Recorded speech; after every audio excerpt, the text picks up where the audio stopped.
Inside the world's scariest meat market. Is that real?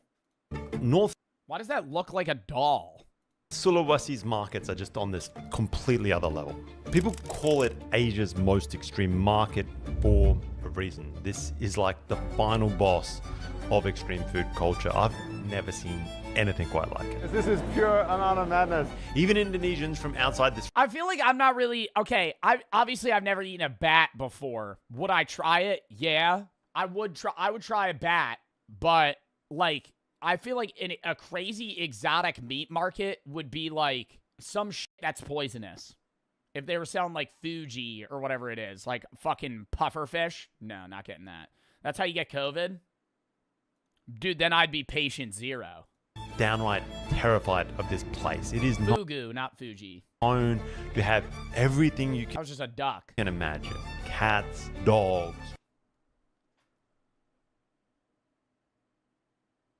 rats, pythons, and endless numbers of bats. All right, hard pivoting what, yeah, okay. I gotta be honest, guys. I don't know if any of this ever makes it on. Would you eat a dog? No. I'd eat a guinea pig. I would never eat a dog. I'd never eat a dog or a cat. I think that it's, obviously it's like different culturally how you view that animal, but I truly believe that like dogs and cats are basically bred to be human companions rather than food, so I don't think it even makes, not even just moral, but like logical sense to eat a dog. Would you eat a horse? I would try a horse. They serve, when I was in Iceland, I can't eat a horse, because I have alpha-gal. Anyways, I would try one, though, if I could. But, yeah, they have horse in Iceland. That was, like, a big thing on one of I went to, like, a big steakhouse, and they had a bunch, they had steak, they had whale, they had horse, and then puffin. And I was like, wow, I'm not going to try that. And I wish I kind of did, because now I can't. Whale? Yeah, I feel like I wouldn't like whale. I don't think I would like eating whale. Puffin probably would just taste like chicken, and I would bet that horse just tastes like steak. YouTube. And what I would bet horse tastes like steak. appeals to Like me is that word for word. this isn't about some kind of crazy shock value. It's not some weird medical claim that's driving the appeal. It's not novelty for tourists. It's none of that. This is what people eat here for Christmas dinner. In Tomahan, for Christmas, you Oh, is this like festivity? Like this is like where people splurge. eat like bat. Yeah, we do. Like that's the specialty. Correct. And what outsiders see as just completely insane, as extreme, is just everyday Minahasan culture.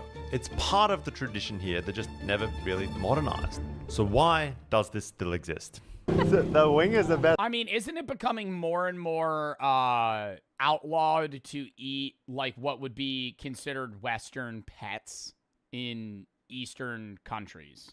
Like, I feel like I've seen a lot of shit where it's like becoming more and more, I guess, normalized to just like not like, hey, don't eat that. Like, I know that's obviously a stereotype too, of like Asian people, which is just racist. But I'm pretty sure that's like in most Asian countries, that's like not even really a thing. That's crazy. It's the best bit. Yeah. In my family, everybody will just like, fights for the wings. Yeah, no kidding. Here's my plan. We're gonna check out a few of these markets to see if the food is actually mainstream or if these are just What do you think bat would taste like? Like a bird? I feel like it would taste. I feel like it would taste really bad. Like chicken, but like something's off. Like something's really not right. Like, yeah, just like a mixture of like chicken and turkey. few fringe stalls that are pushing this narrative on the rest of the world. Crocodile? I've eaten crocodile or alligator. And I'm gonna I never know which I've eaten. push myself to the limits, of course, by trying this stuff out at a local restaurant. Check it out. I think a dog would be the line for me. I would try like horse, I'd try guinea pig, I'd try rat, bat. I couldn't eat something that like I have as a companion. I would not be able to eat a dog. A cat? No, that's what I'm saying. Like anything that I would say I would classify as like a pet. Obviously guinea pig's a pet, but it's like I don't really have an attachment to like a guinea pig. if I'm the only one there.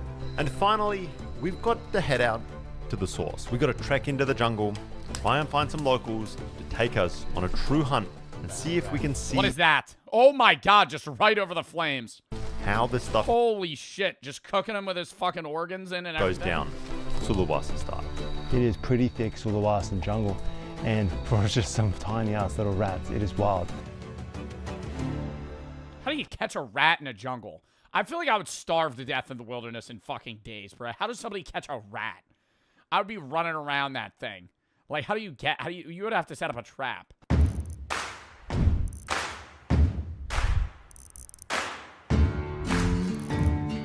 Raccoons are becoming domesticated. I would love to own a raccoon.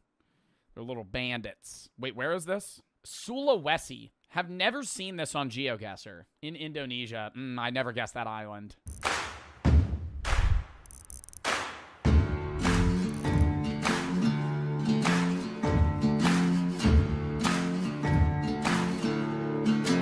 We're about to head to the market, and just walking along, I happen to see the side of the road a bat vendor.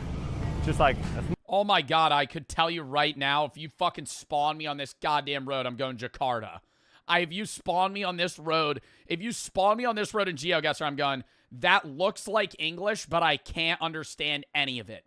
There's no special characters. It just looks like I'm reading gibberish. That's how you know that you're in Indonesia. Because it's like, okay, Babi Utang, Patolo, I don't know what I'm reading. my kind of jam, you know? Just roadside, retailing bats. Boar, python, bats, frogs. Well, Ooh, I'd eat frog, no problem. They're skewered on sticks like some kind of popsicle from hell. what an entrance to a market. We didn't even get there yet. We just saw this roadside guy just hanging out here. I have bat blood dripping all over my hands, but if you ask me, that is a good start to the morning. Let's go. Good morning. All right, we gonna get a taste test here? I wish we had like a Disney adult go to one of these markets. All right, guys, so the market's gonna close in under an hour. Are we gonna be able to see how many bats we're gonna be able to eat in the next 30 minutes? Like, are we gonna be able to make the rides in the next hour? People, we are in Tamahon Market, which is well known. I'm looking for a few items that I don't know whether or not they're gonna have. First off, fugu. Poisonous fish. Has the reputation of being Are those eggplants? one of the craziest meat markets in Asia. I gotta admit, so far, it is beautiful. But we're about to step into the meat section, which of course is where you beeline to when you hit an Asian market. I would act like I'm an expert. I'd wander around. I'm staring at a dead bat. I'm just like, hands behind my back. I'm just kind of pacing like, how much? Ooh. Ooh.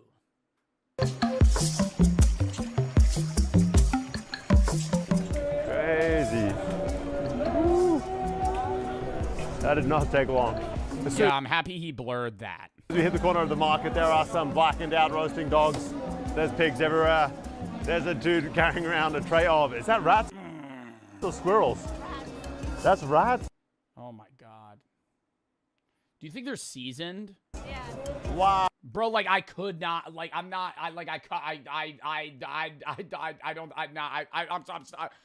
oh my god, I don't think I could eat that. I know I'm stuttering. I'm like, holy fuck. Wow. If you guys know anything about me, you know I'm very much a rat I don't fan. think I could eat that. I would try it, but like, dude, I would want you to just hand me a piece of meat and just be like, tell me if this tastes good. Don't tell me what fucking animal it is. I don't want to see the whole dead rat and be like, all right, I'm going to buy it on a stick. Of the market, there are some blackened out roasting dog squirrels. That's rats? Wow. If you guys know anything about me, you know I'm very much a rat fan. I don't know why it's become this kind of like sick addiction. Jungle rat here in Sulawesi is a huge, huge thing. But we're going to venture a little bit deeper into this market and see what else we can find. The second you step in, it is just absolute sensory overload. There's not one or Oh my god, I love that guy. Smoking a cigarette, just fucking cleaving away at this hunk of meat. absolute sensory overload. There's not one or two stalls here. Every Oh, vendor they're all doing it. is just stacked with jungle fare. And one thing mainly jumps out. Bats. They are everywhere. They're stacked on trays, they're hanging on hooks. Vendors are flapping them about to try and attract customers. Oh my God, guys, I don't think I've ever seen a market like this. This is pure amount of madness. It's just like, we are 2 steps in. I thought I'd have to hunt down the exotic meat, but this is like next level. And the sight is wild. But smell is what really brands it. Just burning hair, charred skin, blowtorches, firing up the... Yeah, like, I don't want to say are they overcooked, but the bats are char black. Is that just... Are they not cooked and they look like that? Like, I'm gonna be real. I don't think I've really ever seen a bat close up in real life. I know they have like fur, but you only see them in the sky. Second and order lands. We have huge pythons hanging from this structure. The boar is everywhere. Obviously, not that common in Indonesia. I'm so used to not finding pork in Indonesia at all, but this is a Christian area, not Muslim. So there's plenty of wild boar everywhere, just like hair on, and wow, there's some big... That lady had a Gucci shirt on. That's right here. You think that shit was real? It's a little B-roll. She kind of looks disgusted by that. That is wild. Oh, wow. All right, guys. That, I've got to admit, is kind of gnarly. Just the texture, the kind of wetness on my skin. Oh, God, it's wet? The like mini claws that are biting into my hands. The rubbery nature of it. It is just like a one ugly looking creature. I guess we do like the Is that its penis? locals do. We buy a couple of these bad boys and we got to cook one up. Do you think the wings kind of taste like chicharrones? So this is how they Could get behind that. normally sell it. So the same like that, slightly roasted. Yeah. So it's easily they will, when someone's coming in here and buy it, that will be clean all the stomach part. Yeah. And that's it. And then sometimes you can ask them to chop it or not, just like this. Oh, you don't eat the wings? He's taken off the wings. I think he's going to give it a quick blowtorch so that it ends up a bit more like these guys hanging out down here. The hair singed right off with a blowtorch. Okay, there seems to be a pretty specific set of features that we roasted down, like the claws, like the hair right off the body. What we have now is this like naked bat. And then it's broken down. Shoulders cut, chest pried open. How much do you think the back costs? What's left $5? is hacked into chunks, ready for the pot.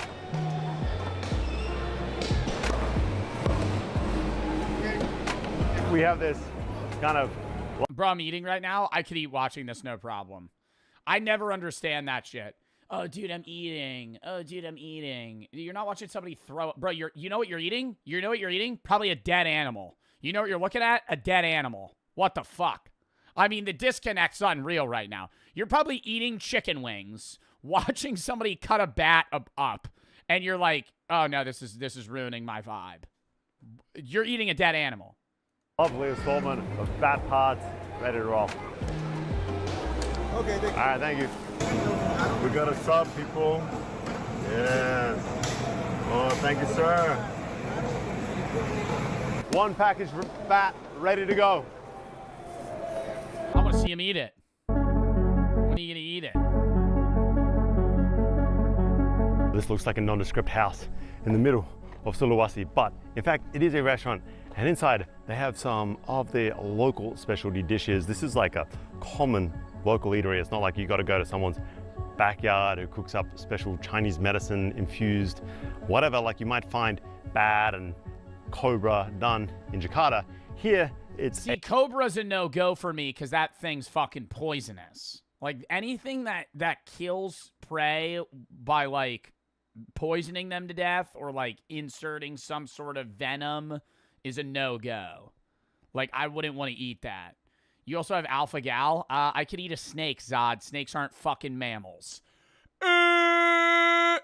a staple. So we're gonna check out how it's done right now. Let's go. The Minahasan people are devout Christians. How do snakes have sex? I'm not Googling it. And it is absolutely everywhere you look. You walk into a restaurant even, and you can just feel it everywhere. There's crucifix. They don't? No, they do. No, they definitely do. I don't think it's like a salmon thing where like one lays an egg and the other fertilizes it.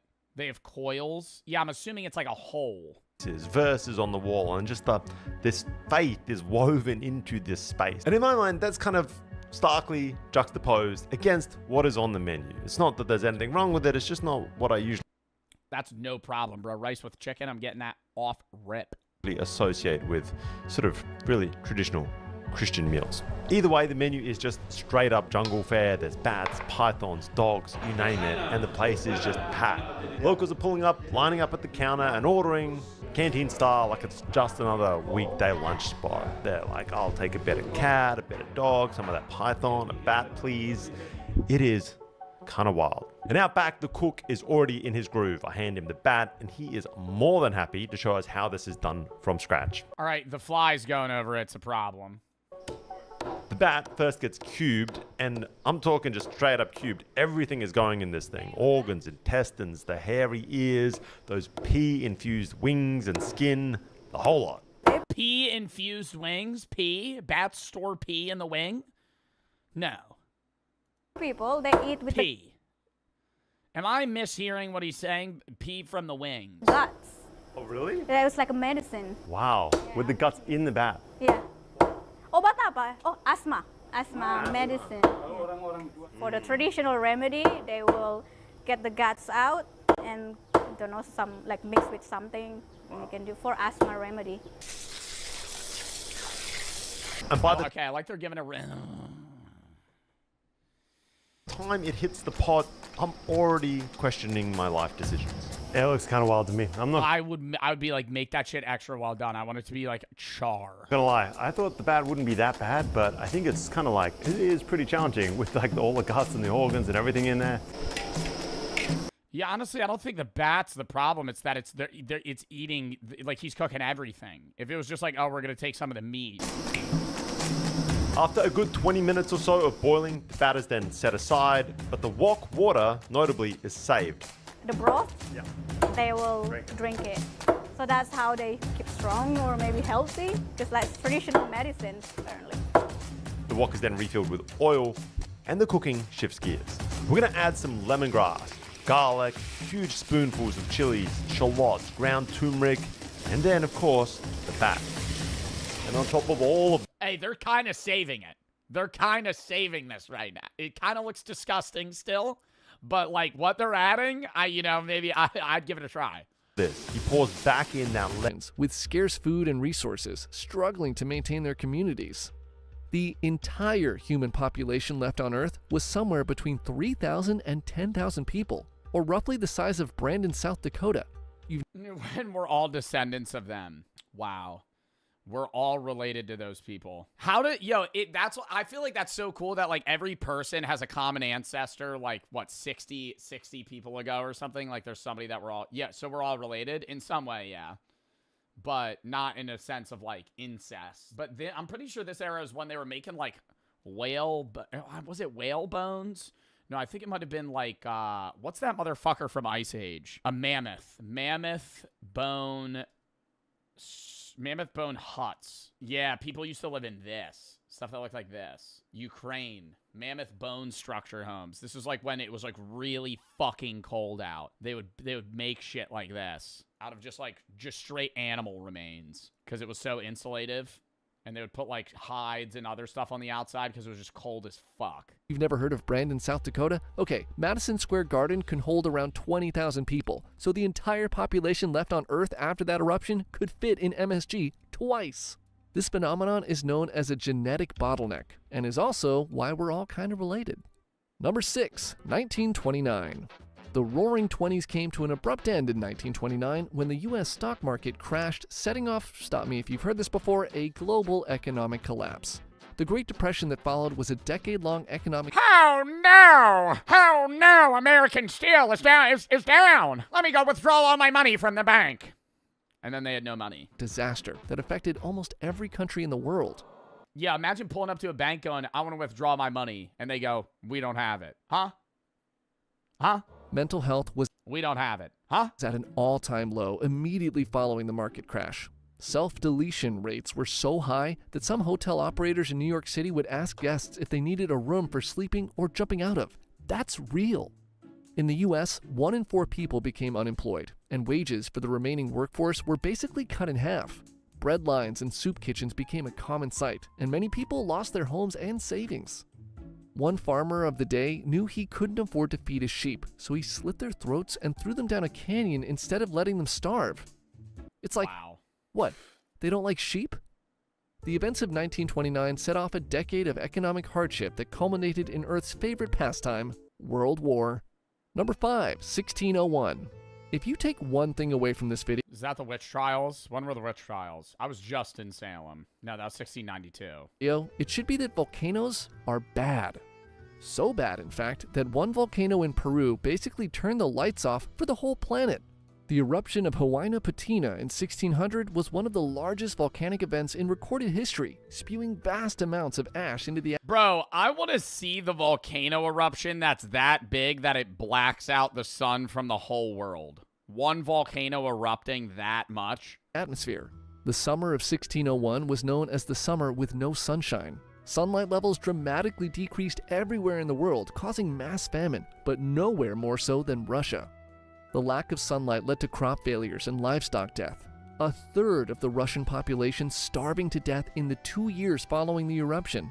No sunshine also meant it was extremely cold, so to keep warm, many in the region turned to killing any animal with fur they could find, not just for food, but also to create clothing and blankets.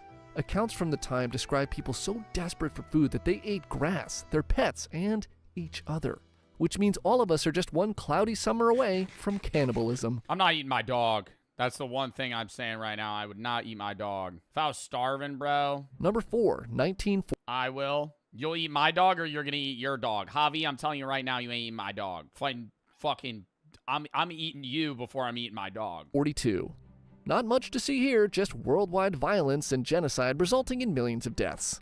At the tail end of 1941, Japan made a monumental strategic error and, not so elegantly, insisted that the US become heavily involved in World War Wait, which one is this? Oh, 1942. II. This essentially turned America into a death factory, where every able-bodied human was either making stuff that killed people or just killing people. And this is when we really became a war-based economy. Ugh.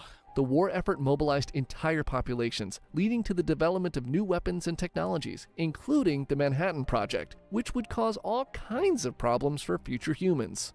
Meanwhile, soldiers and civilians in Russia And it was a like, the Manhattan Project was terrible, but, like, even if the Manhattan Project didn't happen, nuclear bombs would still exist, right? It was just who's the motherfucker to make it first. Like, nuclear bombs exist whether or not Oppenheimer makes it. Right. Like the Russians would have made the bomb. At some point, China would have made a bomb. Japan would have made a bomb. Somebody would have made a bomb. and China were dying by the thousands every day. The brutal fighting on the Eastern Front and the Pacific Theater claimed millions of lives. Nazi Dude, I used to think that, I mean, it's kind of incomparable because it depends on the battle, but I used to think World War II, like battling in World War II would be like objectively worse than like trench warfare in World War I. But trench warfare is fucking so scary, bro. I had somebody describe to me what trench warfare was like truly like, and being alive in that time, dude, evil. Because there was almost no rules. So it was do whatever the fuck you want. There would be gas that would come over and you would just suffocate from that. But more so, like, if you're in the trench, there's bombs going off constantly. Doom, doom, doom, doom, doom, doom. You're getting shell shock. That's why they called it shell shock. It was PTSD.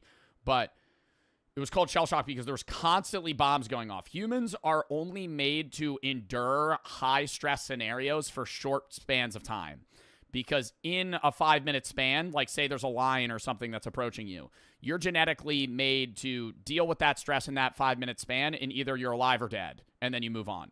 But in World War I, during trench warfare, that was just all the time. There was nonstop bombs. So you were always in that high-stress scenario, and if you were still alive, you were just waiting to die. And when the bomb stopped, you would go, oh, we're good now. When the bomb stopped, that meant the other people were running at you. So if you're awake for 18 hours, you're getting an hour of sleep, then you're awake for 18 hours. You're getting an hour of sleep, you're awake for 18 hours. And you hear silence, that means you have to run to your guns because the other guys are running to you to jump into your trench and kill you. And they're gassing you out. They're doing all this other shit. There would be guys, they would draft, say they had to get a letter from one trench to another or another part of the trench.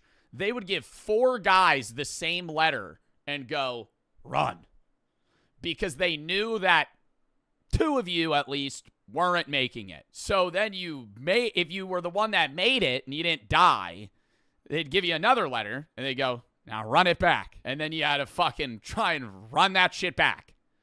And fuck that. Then it got to a point where they knew that the other guys were running over, so they would dig other trenches prematurely. And so when they heard the silence, they would run to the back trench before that one got flooded and then gun those motherfuckers down. Germany continued its war crimes and genocide, so not great. Number 3, 1943. It was also really bad in 1942, 1943, World War II in general. Like, one of the biggest things you'll hear people talking about is like, fighting the Japanese was really scary for Americans because even if they had the edge, the Japanese people wouldn't surrender. So if they ran out of ammo or knew they were going to die, they would just fucking run at your ass with a knife or a bayonet. Like, they would not give up. Like, they would just run at you. Vietnam was scarier too. Well, Vietnam, yeah, Vietnam also, I'm not sitting here saying, like, Americans were the victims. Americans did horrible things, too, during a large majority of these wars as well. Like, Vietnam, especially, Americans would mow down, like, innocent Vietnamese people. But in Vietnam, yeah, dude, there would just be traps. It was all just, like, jungle warfare. Remember 1942? Like that. But, again, 1943 saw some of the deadliest battles of World War II. The Battle of Stalingrad. Yeah, dude, Vietnam especially, what was that one thing they would say? Vietnam message to U.S. speakers. Like, it's like, you're gonna die, GI, or something, is what it would repeatedly say. During the Vietnam War, all right, that's not what I want to the hear. operation involves exploit the It is a very good idea. Imagine being in the jungle, bro. You're freshly 19, right out of high school, bro. They send your ass all the way across the world, and you're literally watching your fucking friends explode. And you hear this in the jungles. Defect, GI. It is a very good idea to leave a sinking ship.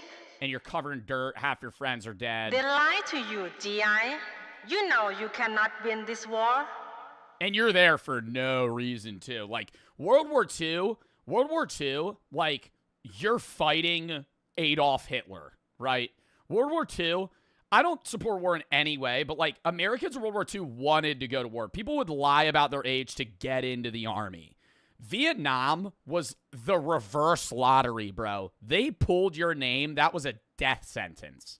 Like, being in Vietnam had to have been one of the scariest fucking things ever.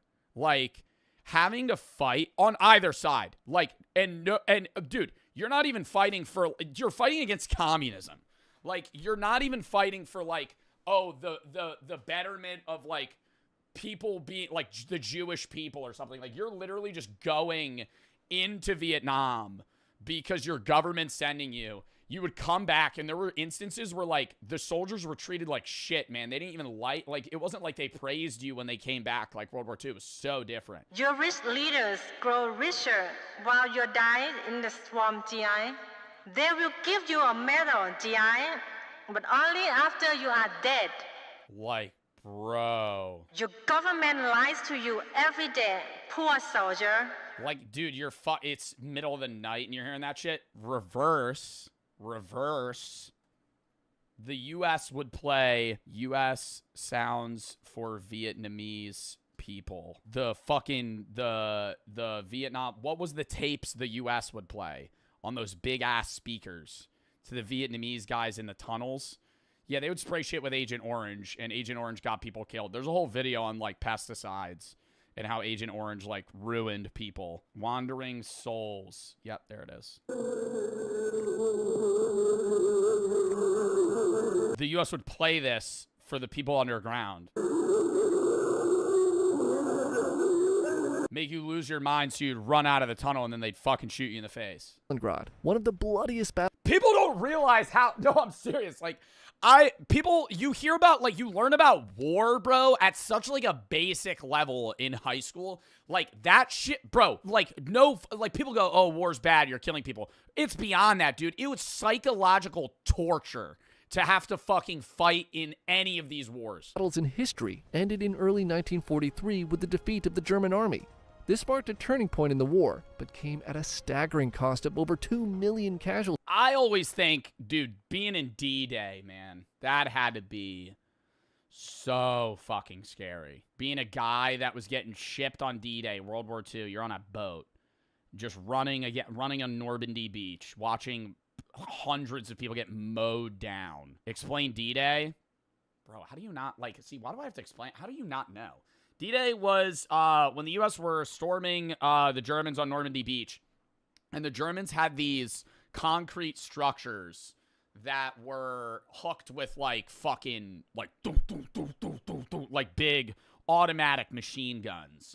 And they had all these spikes on the beaches, so you couldn't really drive up on them. You just had to drop the boat a little, like, far back, and they would jump off the boat into the water.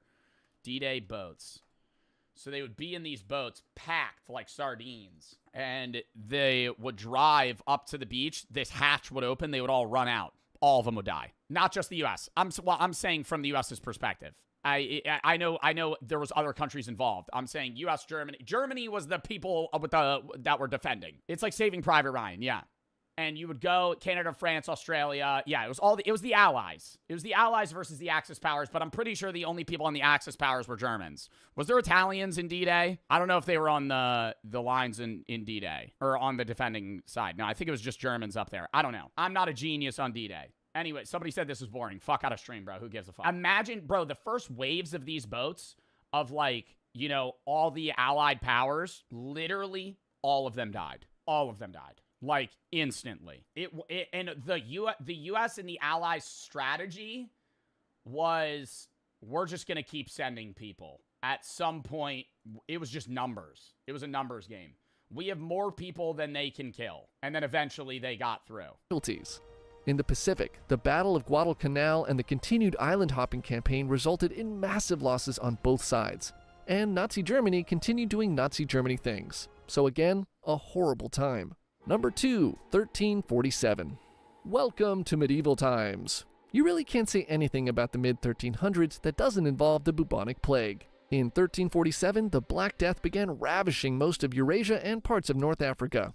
You hear about the Black Death, too? You just start getting black bubbles, growths on your body. Within a few years, the plague killed roughly a third of Europe, which probably put a pretty big dent into the cappuccino and scarf industries. The plague was caused by a bacterium in the fleas of rats, and rats were basically the podcasts of the 1300s. Completely unwanted, but absolutely everyone had them. Death from the bubonic plague was swift, but painful. An infected person would develop horribly swollen lymph nodes, often accompanied by fever and diarrhea, and would usually be dead in under a week. Medicine of the time was primitive, to say the least. A popular cure for the plague included taking a healthy chicken, plucking its back and bottom clean, and then strapping it to the patient's open sores. The idea was if the chicken became ill, it was helping to pull out the disease from the patient. Oh, bro, what? So they would try and move the illness from you to another creature? Okay, let's check your chicken today. Oh, awesome! It's almost dead! You're doing great! This would be repeated until the patient or the chicken died. Often both in many cases. Chickens weren't the only... What was the odds of living? If you had the Black Plague, what were your survival chances? Probably like 10%. No, I feel like it had to be higher than 0, chat. Come on. Survival chances were extremely low, up to an 80% mortality rate. So there were instances where people would survive. Survival depended heavily on the type of plague. Bubonic had an 18% survival rate, septicemic had a nearly 0, and pneumonic had a 0. The bubonic plague was the most common. You had about a 1 in 5 of living. Only animal rubbed on boils. Plague doctors also tried rubbing cut-up pieces of snakes on them as well. Awesome. See, snakes were considered evil, and so was the plague. So the idea was that if evil things liked other evil things, putting the snake on a boil would trick the plague into following the snake and leave the patient's body. Wow, so people were really fucking stupid at this time. That's absurd. Wow, that was like the best idea they had. Like, I would rather them go, let's pee on it. Like, I would rather them be like, yeah, you got a wound there. I'm going to pee on it. Than I'm gonna rub an alive chicken's butthole on your fucking wounds, so it sucks the fucking the fucking sickness out. Another cutting-edge cure for the Black Death was eating crushed emeralds.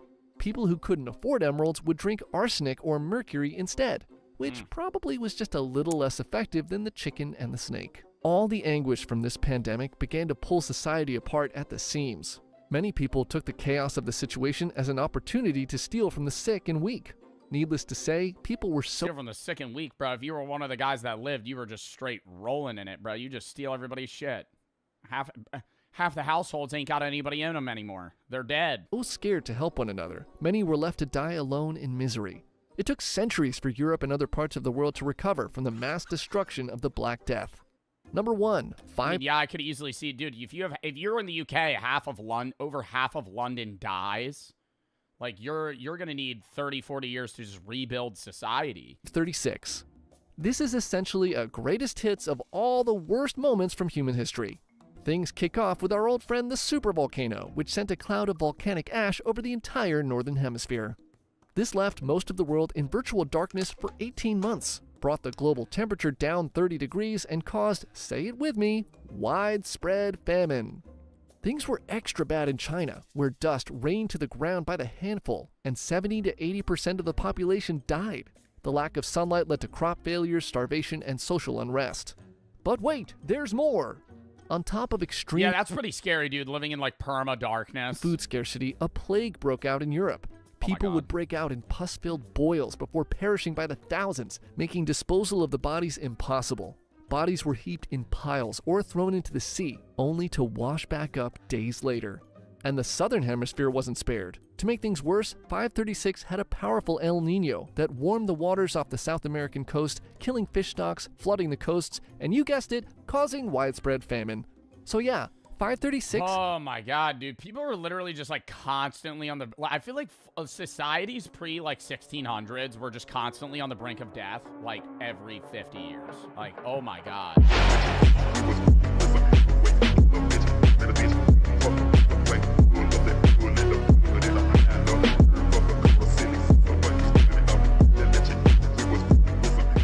When AI gets an innocent man arrested, lock in. So, very, very peculiar. Peppermill has this pretty sophisticated artificial intelligence software that analyzes faces of previous trespassers, and they get a 100% match on this guy who, whenever they trespassed him before, presented an ID that had a different name. They look like the same exact guy. I am not Mike. I don't know nothing about Mike. So either he is who he says he is and he's not have ever actually trespassed, which I doubt because their software is pretty cool. And their software is pretty cool. Software's pretty cool, you know. Mike probably has a fake ID that says he's a different guy. He's probably putting on this whole facade so he could trespass in this building again. The fact that he's acting super suspicious. I'll be 100% honest. He's acting super suspicious. He's acting how any person would, under the presumption that you're getting trespassed for something you didn't, or you're getting trespassed when you didn't. You're getting accused for a crime that you didn't commit. Yes, you're probably going to be a little fucking angry or, you know, I guess rejecting, defensive. You're being a little suspicious. You're being a little defensive. Maybe because he didn't fucking do it. Could legitimately be you have a doppelganger running around. Well, unless I've gone crazy, I'm pretty sure it's not me. Nightmare Oh my god, they actually brought him to jail. Dude, he's probably gonna sue the out of these people. Reality at a Reno, Nevada casino when AI facial recognition technology misidentifies someone, leading to a wrongful arrest and lands an innocent man behind bars. I don't want to say that this is good for him, because this sucks. Like, this shouldn't happen to anybody. But isn't he going to get an absolute bag? Like, I don't see how he's not going to make millions of dollars off of this fucking casino or whatever that trespassed him, because they illegally detained him off of AI and brought him to jail. What good is the ID? And he showed identification, right? He proved he was who he says he is, and they still just arrested him. Then Why do I even carry that mother? The following is based on official police records, and the footage has never been seen before until now. Please. I don't understand why they can't just scan his ID. Don't cops have that, like, in the system? It'd be different if he had a fake ID of a person that didn't exist. You know, they're like, this, hey, here's my ID. They scan it, it bounces. And they're like, this isn't a real person. Versus him literally being, like, he's like, dude, I'm not Mike. This is who I am. And they scan it, and they're like, oh, yeah, no, that's you. Note that all persons charged with a crime are presumed innocent unless and until proven guilty in a court of law. On September 17, 2023, the Peppermill Casino calls the Reno Police Department to report that a trespasser has unlawfully returned to the casino. They report that they have the man in custody, but he's claiming... Yeah, I don't think it really helps that AI is scanning images of this guy in 240p. Like, he has a very regular white guy look. You know, I don't think AI, a very sophisticated AI system, to go by an entirely different name than the man they've previously trespassed. Officer Richard Jagger arrived... White guy in a black shirt. ChatGPT, 100% match. 100% match, that's him. Arrives at the casino at 5:48 a.m. Hola, ¿cómo estás? What? Oh, thank God you're here. The man declaring his relief at the sight of the officer is 40-year-old Jason Killinger, who is accused of... Oh my God, no! And he's happy the cop's there because the fucking casino security fucking detained him. So he's just been sitting in the back room like, oh, thank fuck, the cops are here. Trespassing at the Peppermill Casino. So, oh my God. What's going on? So we got this red alert, prior trespasser. Okay. And we made contact and arrested him, and he claimed that wasn't him. And so we're just trying to... If they have him trespassed, shouldn't they have, like, I mean, I don't know if they're legally allowed to do this at a casino, but if they're trespassing somebody, shouldn't they have fingerprints of him? And then they would just see that it's not him? Could you guys make phone call if it's with him or not? So what's the issue, you guys? Did he have a different driver's license or a secondary one, or has he got more property than just this one? Just that, those effects right there, and that's it. 1 second, pal. But no other forms of identification. Things in his pocket. You guys ran this information through our dispatch? Through your guys' dispatch? Couldn't the casino run his ID and see that it's a real ID? Wait, what? When you gamble and they ask for your ID, they'll put it into a machine that fucking scans your ID. And so I feel like I don't understand why they couldn't just scan this guy's ID and be like, no, that's real. Like, it's not a fake. Like, even bars have that. Not all bars, but like club bars that have bouncers. Like, they just scan your ID. No. Fakes can scan, though? Yeah, fakes can scan when you're 19 trying to fucking get into a bar and drink because you're a teenager. What fucking 45-year-old man is getting a fake so he could go to a casino, a fucking Peppermill casino? Like, what? But after hours, comes back as that being who he says he is. So he's saying he ran it, and it's we ran it, and it's saying he's not the guy that we trespassed, but it's weird because the AI's saying it isn't. It's on his ID, but that's what we went off right there. Yeah, and this is one of those things. You guys have this fancy software that does all this stuff, so it's like. Officer, what's your name? 1 second, man. A few months earlier, a man named Michael had been trespassed from the casino for... They do look eerily similar. They do look eerily similar. ...sleeping on the premises. All right, man. Maybe, I don't know. Oh, they look so similar. Fuck. So this is who you are? There's probably a million people that look like that. That's what I'm saying, bro. Isn't there a type of face that you interact with on a daily basis that's, like, so common? And I'm not saying, like, oh, you have a common face. But, like, dude, old people, like an old white man wearing a hat. There's like, dude, you could think of a guy, like, think of that face. There's probably a million people that look like that. Like, like, side by side, you'd be like, are you twins? On the premises. All right, man. So this is who you are? Yes. What, Miss Jagger, is your first name or last name? Last name. All right, Mr. Jagger. Yes, that is who I am. I drive the semis for UPS. I am not Mike. I don't know nothing about Mike. I'm a craps player here. Look, there's my socks for UPS. Can you please, you got a gun here. Will you please take me out of these cuffs? My shoulders are killing me. You're going to sit there for a minute, man. So when he gave you this information, did you guys verify it against an ID, or how does that work? So in that report there's an ID on there as well, and we can show you that one. Okay. Jason, a long combination vehicle driver, had been playing craps until about 3 a.m. when he decided to leave the Peppermill and go to the Atlantis casino. On his way out, he stopped at a blackjack machine and started playing. There, he was approached by a security guard who addressed him as Mike. When Jason clarified that he was not Mike and presented the guard with his driver's license, the guard apologized and walked away. Should have been it. Should have been it. Yo, are you Mike? No. Can I see your ID? Regular security's allowed to ask for your ID at a casino. Give him the ID. Oh, okay, sorry. Walks away. However, how does it keep going? Jason attempted to leave, he was surrounded by security guards and handcuffed. He was told that he was under arrest for trespassing. Just need a break. My shoulder's killing me. What do you think the actual Mike got trespassed for? Just being like belligerent, like getting too drunk at the casino? So that's the ID that he presented. Oh, it said sleeping? Sleeping? You get trespassed for falling asleep? I go to Atlantic City, and there are people that actually piss themselves at the slot machine and keep playing. But if you fall asleep, what, like a homeless guy? Hey, look in the nose. Yeah.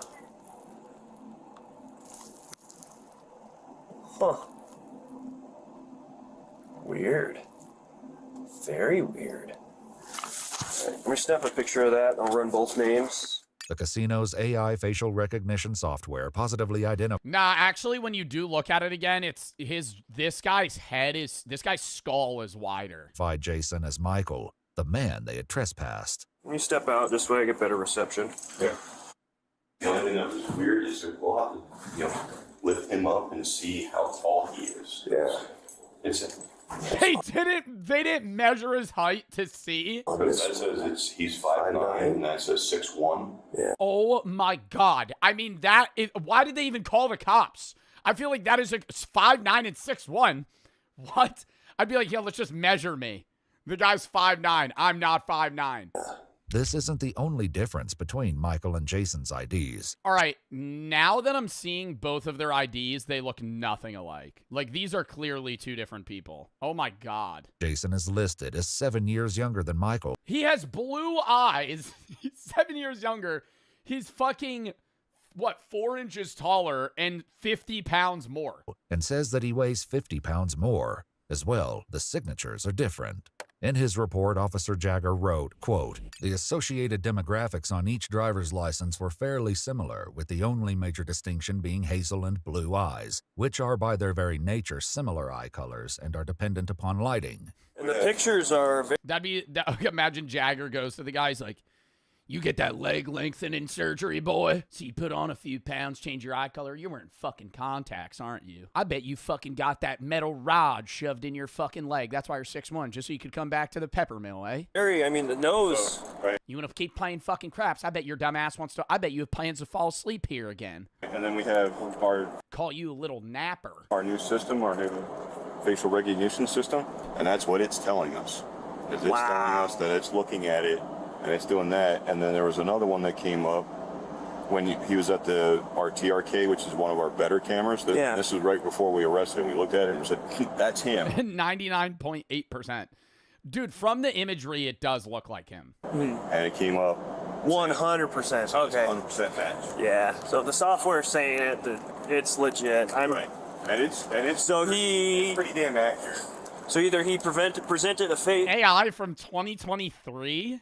I feel like AI from 2023 was not that good. A fake identification the first time, or he's presented. When was like the Will Smith video where it was like he was eating spaghetti and it looked really bad. And it now, even I if feel like that was like 2022, 2023. he had like a twin, it wouldn't be 100. Not 2020. AI did not exist. Like AI in the way that like AI generative video AI, that was not a thing in 2020. 100% on the facial, right? I wouldn't think so, but I don't know, because they say twins share DNA. Facial recognition, not generative AI. Yeah, well, I'm just saying like the scaling of AI in general. Right? But well, like, I guess it depends upon if they're like, identical. I've seen identical twins where it's like moms can tell them apart. Right. So it's, I mean, are these two people fucking stupid? He has an entirely different first and last, or not first and last, obviously different first name. He has an entirely different last name. Why are they saying they're fucking identical twins? The thing that kind of made us feel suspicious, or us managers, was right after our officers made contact and they saw the ID that he's presenting today. And they're like, okay, it's not the same guy. He immediately gets up and starts cashing out, like running for the door. I'm like, okay, if it really wasn't him, why is he running for the door? why is he getting ready to leave? Jason. Probably vibe killer. He was gonna leave anyway, playing a little bit. That might be like a gambler sign to leave. Genuinely. You're at a casino, bro. People take signs to leave and gamble or stay or go to another table. Bro, like a dime could fall on the floor and they'd be like, that's a sign. I got to bet it all on 10. You know? Some shit. You know, the security guard walks up to him. Hey, man, what's your ID? I'm probably going to call it a night anyway. And would later explain that earlier that Fucking night, 3 in the morning. he played at the Legends Bay Casino, the Nugget Casino, and the El Dorado Casino before Okay, this guy's a gambler. This guy went to 4 casinos in one day. arriving at the Peppermill around 11:30 p.m. He God damn. claimed that each time he was up $200, he would move on to a new casino. And Nah, that's a fucking strategy, though. Because it forces you to pull out. Like, you don't keep going. Wow. just before his arrest, So he's up $800. he had made $200. He also estimated that prior to the 16th, he had gambled hundreds of times at the Peppermill without incident. After speaking with the Peppermill employee, Officer Jagger calls to check the police records. Yo, I wish I had that mentality, bro. Because there's been so many times where I am up at a casino and I keep gambling and then I lose it all. Like, if you have a hard set, this guy has a hard set limit that he leaves. Wow. And then it's like a refresh, new area. If you lose it, all right, you're even, whatever. Versus like, dude, if I pull up with like $500, I'm not leaving unless I'm up like $2,000.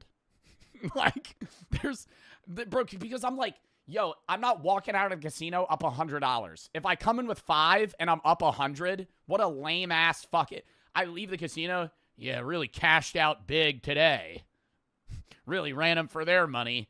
I profited 1/5 of what I came in with. I gotta be up double. Curious situation. Trying to positively identify somebody who may or may have or may be. Highly requested video. We fooled locals with offensive city plans. Give us feedback on our new city plans. We're installing the world's biggest pride flag. Hell no. Are you joking? No. Do you guys disagree with that?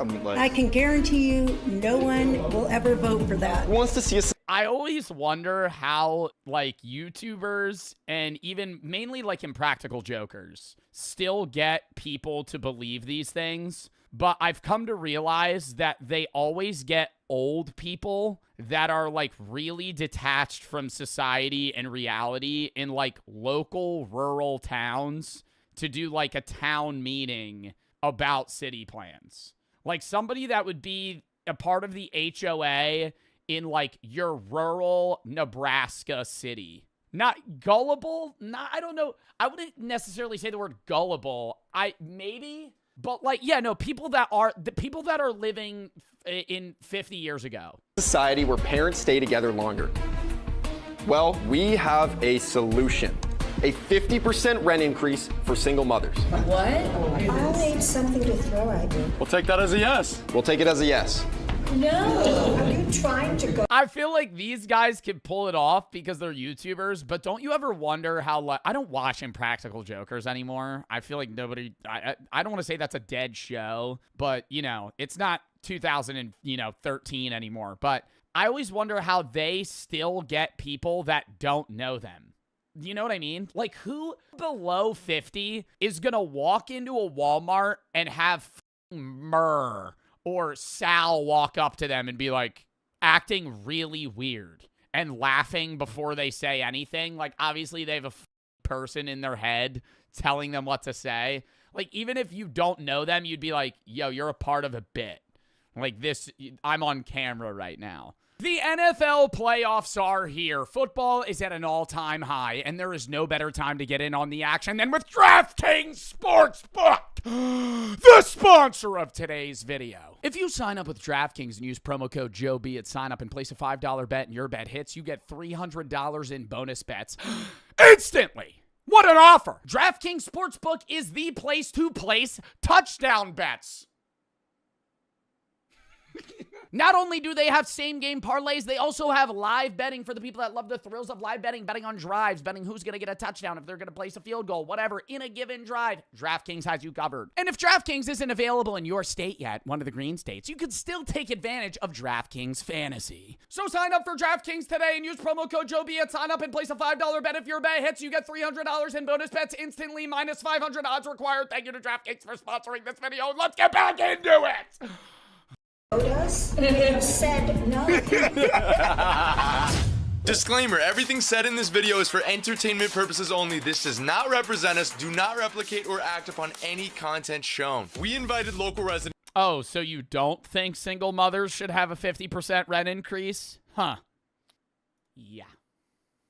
To attend what looks like a real city meeting where we are posing as officials presenting new plans that will affect them. But the catch is we are given extremely offensive ideas that we have to present no matter what. After the president, I would love to be a part of this. I feel like okay, no, here's the thing. I could never do the presentation. You would fold? Oh, 100%. I could not do the presentation. I would love to make the presentation. You know what I mean? Like, I'd love to be the guy that makes the slideshow of something that's just, like, obviously gonna get bad reviews or, like, a bad reaction. But I don't think I could ever stand up and just riff, you know? Stand up, read a presentation, click this next slide, and it's like, we're gonna ban gay people from, and I have to defend that. In front of a fucking town meeting of people that are just going to be appalled.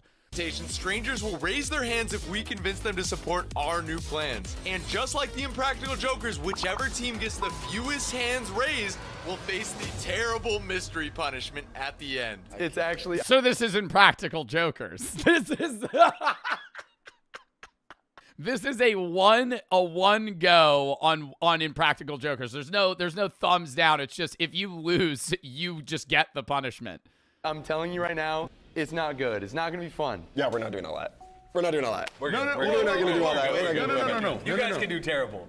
We're not doing terrible. We do like the chill. We do like the prizes. We're not doing punishments. No, we're not doing the punishment. We're winning. This is the winners. Do you guys see what's behind you? That's your presentation. That's your presentation we made. What do you know about your presentation? What about you? Don't know shit. Dude, I would just pull every buzzword out of the book of something that's controversial.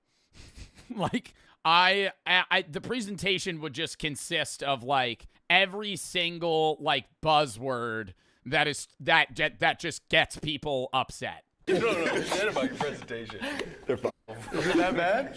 It's bad. What do you mean is that bad? Yours is so bad we have a security guard here. Oh my god. Oh my god. JD and I are going first, and remember... Security guard here in case one of the people fucking rushes them. We have no clue. Yeah, abortion. Yeah, dude, literally abortion, LGBTQ, Charlie Kirk, gun laws, immigration, DEI, just everything. Climate change, minorities, religion. What they put on this presentation. Alrighty.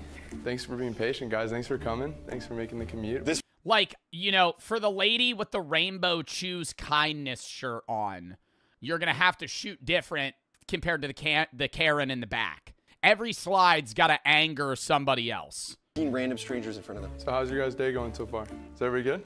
Yep. Awesome. Are you guys ready? Yeah. All right, guys. Give us feedback on our new city plans. We are McCain, And Jeremiah. we've been selected by the National Youth Policy Initiative to represent Orange County at the legislative level. Today we're presenting several proposals and need your feedback before they are finalized. This is part— Do these people get paid for this? Like, I don't want to say like NPCs sign up for this shit, but like, what is this? level. Today we're presenting several proposals and need your feedback before they are finalized. This is part of the real decision-making process. Your voice matters here more than anywhere else. Let's discuss the future of our city, shall we? I don't know what's about to happen. Like you have to start out though with something that's basic. You can't go in gun swinging. You know what I mean? If you're the enemy team crafting this presentation for the guys presenting, you don't want the first slide to be, we're gonna raise a statue of, somebody that's gonna piss somebody off. You want to start out with like, hey, we're gonna implement street lights in these roads where a lot of the time it's too dark, and something that they're like, oh, that would be nice.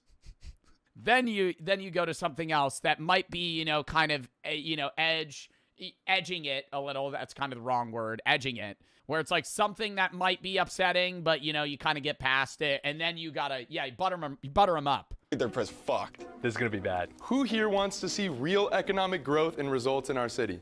Beautiful first slide. Yeah? I feel like they're gonna instant pivot to something else though. Who's ready to bring real jobs and infrastructure to our community? Yeah? The next slide's gonna be like, that's why we're gonna bring like child sweatshops to the fucking I'm calling that. Who wants to see real economic growth? All right, we're gonna bring foreign Chinese policy into rural Idaho and we're gonna have fucking sweatshops set up. No. Awesome. Introducing a brand new $300 million nuclear power plant in the Bay. I would support that. I would actually, no, I'm not even lying. If I would support a nuclear power plant. Dude, you know how fucking clean, that's like clean energy. No, you would not. Bro, nuclear power plants rarely blow up. Going nuclear energy is the fucking move. No. I would say no. No. What if they melt down? Yeah, if the nuclear power plant melts down, I'm fucked. All right, yeah, sure. But that's probably not gonna happen. No, it'll never fly in Orange County. I'm just telling you that now. It'll never fly. Never? Never, ever, ever, ever fly. Yo, this is insane. There are different ways of getting in jobs. Okay. This is the quickest and easiest way. It is the... Bro, but nuclear energy, yo, I would stand on this shit in the crowd. I'd be like, yo, I fuck with that. Because nuclear energy is not only going to create jobs, but it's going to reduce electricity costs for the residents.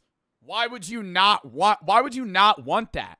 Because it's nuclear and that's scary? There are different ways of getting in. The environment, nuclear power plants are good for, these people aren't against it because it's good for, or it's bad for the environment. They think it's bad for the environment. Jobs. Okay. This is the quickest and easiest way. It is the easiest way. Wrong. It costs a lot of money. You put a lot of lives in jeopardy. And I can guarantee you no one will ever vote for that. It's going to kill the wildlife. I would vote for that shit.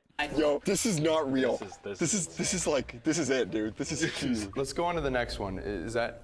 This one's yes then? Yes? No. No. Absolutely no. No. Big no. Oh, but then when we say we're going to open a fucking Walmart warehouse, everybody goes, woo! It's still a no. Okay. Big no, understood. Okay. Here's another upcoming city plan we're thrilled to launch. Dude, not this one. One of our main goals is to fix traffic. Traffic is stealing an extra 400 hours of your life every single year. Fortunately, we have a plan to give you those hours back. Oh no. Introducing the Traffic Kazar. Kazar Czar. Actually illiterate. The Kazar. It's a czar. I wrote this one. wrote this one? That's my bad, yeah. Traffic czar. Let's do that again. Introducing the Traffic Czar. One man that controls the roads. Every driver must call the czar and get approval of their trip before departing. You have to call. It's going to reduce traffic, bro. You're going to be sitting at home on hold for 4 hours. You're going to call the traffic guy. He's just, dude, it's just one guy in a room, like right next to a radiator in the basement with like 9 telephones just all ringing at once. He's just fucking answering them. Where do you want to go? Where do you want to go? Airport? Yeah, sure, whatever. No, thank you. No. Yo, that lady's the goat. No. You gotta hear it understand. out. You gotta hear it out. So, no approval, no driving. With 80% of your cars gone, you will never end up in traffic again. What do you guys think? How did you guys come up with that? So, thumbs down? So you have to call before you start driving? Yeah, you have to call him and then you have to book your travel. And if your trip isn't important, he'll deny you. If he allows it, Dude, what would make this actually believable? The calling it makes it not believable. What would make this feel real to me is if they were like, instead of calling the traffic czar, you have to download the app called Ready Drive. And it hooks up to your car's remote start. And your car will not start until you submit like an application to drive somewhere and it approves it. Like, that sounds real. I'd believe that. Like, the second you go, you have to download an app, I'd be like, oh, you gotta be fucking kidding me. And I get mad because that's like everything in life. Oh, you want to use this? Oh, we have an app. There's an app for that. Awesome, but if your trip isn't important, he will not allow it. That's not a good idea. Yeah, that doesn't, yeah. What happened to living in the free country of the United States of America? Yeah! USA, USA. That's what I'm going to throw at you. This is ridiculous. Well, she would If I want to do crack on the sidewalk, I should well be able to. Because I live in the USA.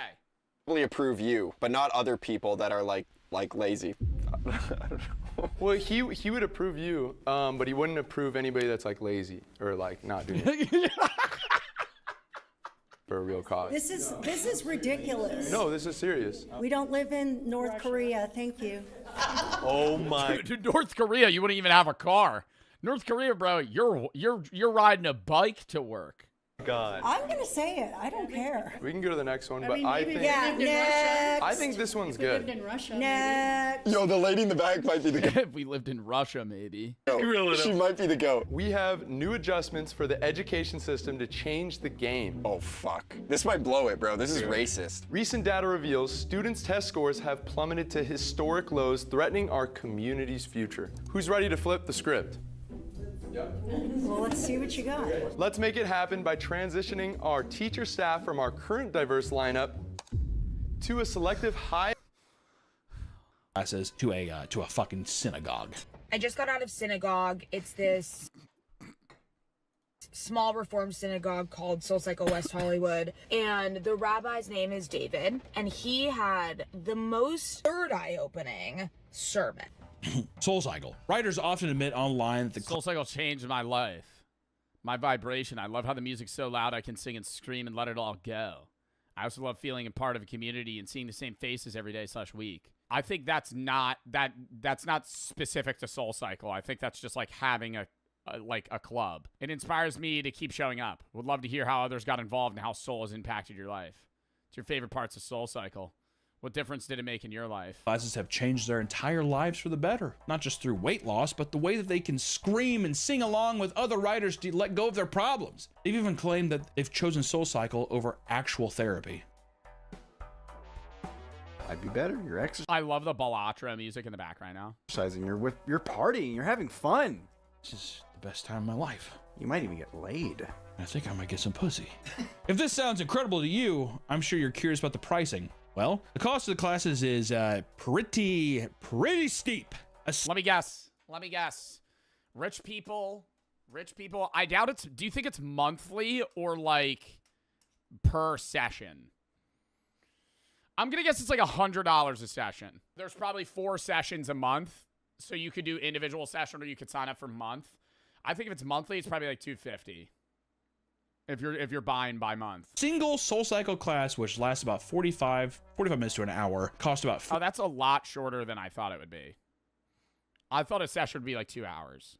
45-minute class? That's like a very regular gym class. $42. Well, it's true that the... Wait, whoa, how much? Well, it's true that the... which lasts about 45 minutes to an hour, costs about $42. Well, it's true that the... 40... What did he say? $42? Cost about $42. While it's true that the production of the classes totally captures the hearts and minds of their riders, it's the instructors themselves that keep them coming back for more. I don't think he said 4,200, chat. It's not an understatement to say that more instructors at SoulCycle are idolized. Surely $42. $42 sounds more realistic. It's still very expensive. You're paying $42 for one class. And treated like celebrities because of the charming and motivational persona. There's no way it's $4,000 for a class. I'm Googling this. Yeah, 40 bucks. $42. Griffin, one of the most well-known instructors, would sell out in a matter of minutes. She was so sought after by a number of celebrities who exclusively wanted to ride alongside her. Leo? Johnny Depp? People have claimed that Stacy could make the most reserved rider temporarily enter a trance-like state where they work harder than they've ever worked before. And for SoulCycle, their instructors are their biggest moneymakers. Top instructors can be paid up to $400 per class. Stacy, however, made a staggering $800 per class. Because they were essential for SoulCycle. That's $800 in 1 hour. Wow. Cycle's a success, master instructors were treated like Hollywood stars. They would act like it too, partying all night and popping Adderall in the morning to push through their classes. This company culture ended up inflating their egos to the point of giving them a huge god complex, similar to many cult leaders. Some admitted that the fame made them feel like they could do anything that they wanted to with no repercussions. And one reporter claimed a male instructor gave her a spin class lap dance by gyrating all over her handlebars of her bike. You like that? While she was uncomfortable about it, their other riders squealed with joy. Eee, you're so lucky. His dick all over it. He's like, Mike's, the magic mic's on. Others would openly fat shame and use homophobic and racist slurs. And in one case, a master instructor referred to a black woman as Aunt Jemima. Ooh. Yikes. One staff member was tasked with giving their star instructor, Lori Zuckerman, a fruit salad only consisting of berries. When Lori found a single kiwi sitting at the bottom, he threw it across the room and shouted, "Whoever got this needs to be fired!" Wow. That's like movie-esque ego. Like, I didn't think there's people that would do one kiwi in a bowl of berries. Like, it'd be different if you were, like, deathly allergic. You got a kiwi piece in your berry bowl, and you fucking break the glass, throw all the food on the ground. In many cases, they would get drinks with and even sleep with their riders, something that the riders would brag about to the other riders in class. Yeah. Shut up. Who put this kiwi in here? SoulCycle riders long to be close to their favorite instructor, fighting over the height. Dude, it's just mini parasociality. That's all it is. It's like the same shit as like Twitch streaming or fucking like K-pop or whatever, dude. It's just like they feel like a part of a community and the instructor's like a goal they could obtain. Highly sought after and coveted front row. It introduces a type of cycling hierarchy where the most hard work. Oh, that's so fucking weird. So if you're the closer you are to the instructor, the better you are as like an individual in this class. Like if you're back right to the class, you suck. Working people are granted the ability to help lead the rhythm of the class. People will come to class extra early just to be the first ones to charge towards the front row bikes. For them, damn, do you think they run there like it's Black Friday? And their hard work praised by their instructor is everything to them. The most passionate ones even purchase $55 front row tanks from their merch store. Awesome. It's been said that instructors purposely keep the most attractive riders in the front row, often taking less desirable riders. So what do they tell them? Hey, I see you're sitting next to my bike. I am the instructor today.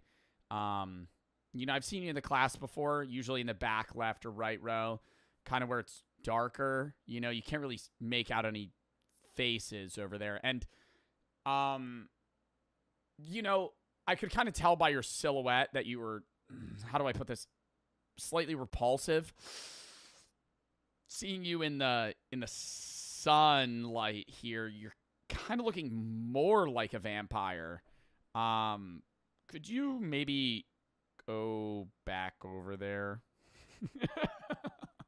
Riders will switch spots. Could you maybe not cycle near us, or that's to achieve this? You love the energy. Let's put you in the back.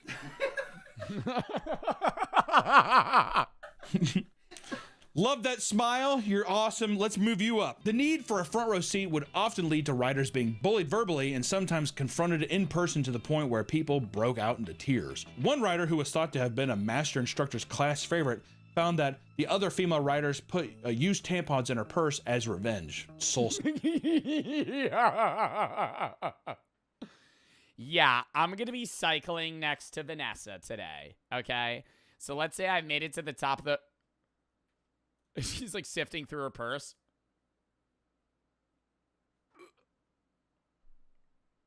What?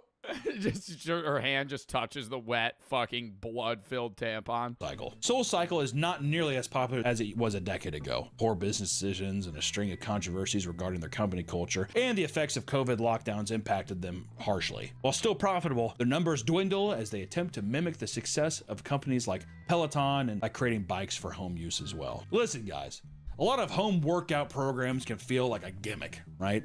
Sometimes it feels like people would rather do anything and pay anything just to avoid going to a traditional gym. I know I would. But you know what? Any way you can do something to just be more healthy, I say try it. While many of these can seem silly, at least it's motivating people to take that first step and make an effort to get healthy. Yeah, I think you just don't want to get trapped in that mindset that, like, this is the best way to work out. You could be like, this is fun.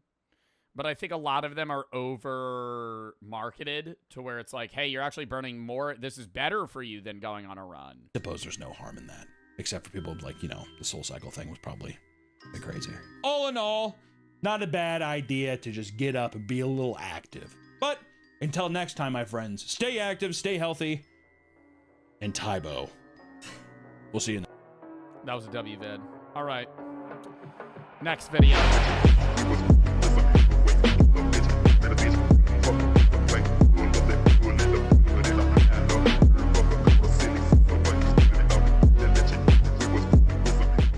People call this monkey trade slavery. Lock in.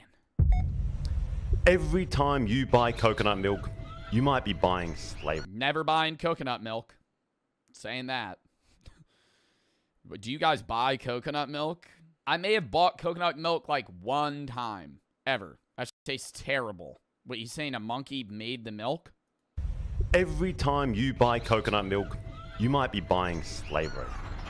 Costco will stop selling one brand of coconut milk from a Thailand-based producer. That's what the headlines say, at least. The world is angry. Oh my god, do they chain the monkeys to, like, the tree and then make them climb it to go fucking pick the coconuts? But is this really abuse? Or is this some ancient tradition that the West just doesn't understand? To find out, in this episode, we're traveling How do you even train a monkey to do that? Across Southeast Asia. From the chaotic monkey markets of Jakarta to the ancient coconut jungles of southern Thailand.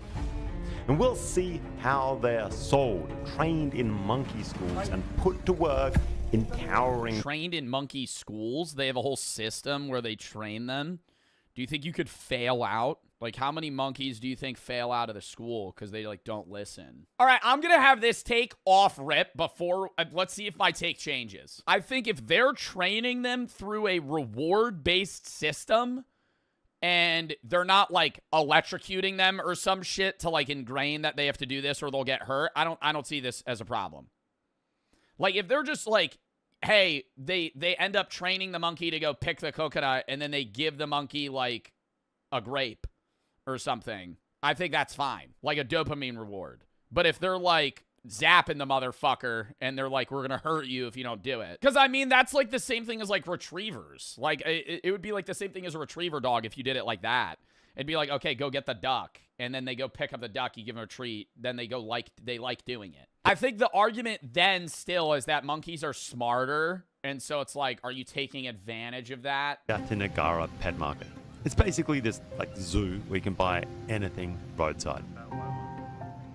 I think my goal today... Oh my god. Oh. See, that upsets me. Look at the puppies.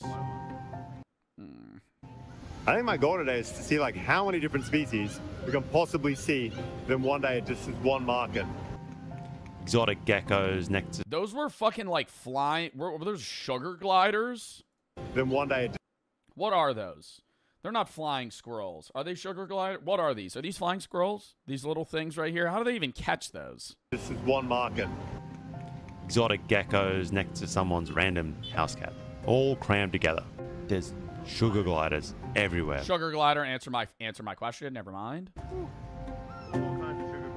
Different varieties of squirrels too, like just a ridiculous amount of. Yo, I feel like this is like, yo, it actually makes me realize, I know this is like a fucked up market, but this shit like makes me realize the amount of animals that exist that I don't know anything about. Like this looks like a skunk. This isn't a skunk. This is a squirrel. Squirrels, including some kind of ground squirrel that apparently stinks. It's a squirrel that have a bad smell. We call it bajing. I think that's a skunk. Yeah, bajing. A bajing. It's a squirrel with a bad smell. Yeah. Kind of. Hi guys, this is one of those bad smelling squirrels. Apparently, he looks cute as hell. I feel really bad for this little guy. I don't think he's gonna last that long if I'm honest. He's just kind of like hanging out there, rather wet. How much is this? $9 for that fucking living animal, bro. What? I feel like I would buy that and then just release it into the jungle and hope it survives. You come into stuff that's not even from Indonesia. Albino hedgehogs, Brazilian turtles. Brazil? Yeah. Oh my god. Imported weirdness just everywhere. The whole thing. But is this like for rich people? Like, are they eating these animals? Well, I feel like some of them, this is an exotic pet market. They have exotic animal markets for food, but like nobody's eating a sugar glider. Joe, what the fuck? What do you mean, Joe, what the fuck? We've watched videos where they have pet markets and right next door they have animal markets where they're cooking things. That's not, what do you mean, Joe, what the fuck? That's an honest question. It's kind of fascinating, and it doesn't take long before we find our first monkey. You have one monkey. Yeah, like that's a chicken. How much? 1 million. 1 million for one monkey. $60 for a monkey. Bro. I feel like a monkey should be like $5,000. Like if you're buying, I feel like if you buy an ape, that should be like $5,000. An ape or a monkey. Like that's like a smart ass animal. That's pretty hard to get. Okay. And it is pretty heartbreaking right away. These guys are tiny, not even a year old. There's 2 of them, and they're just huddled together in the rain while Jakarta's traffic screams past like it's nothing.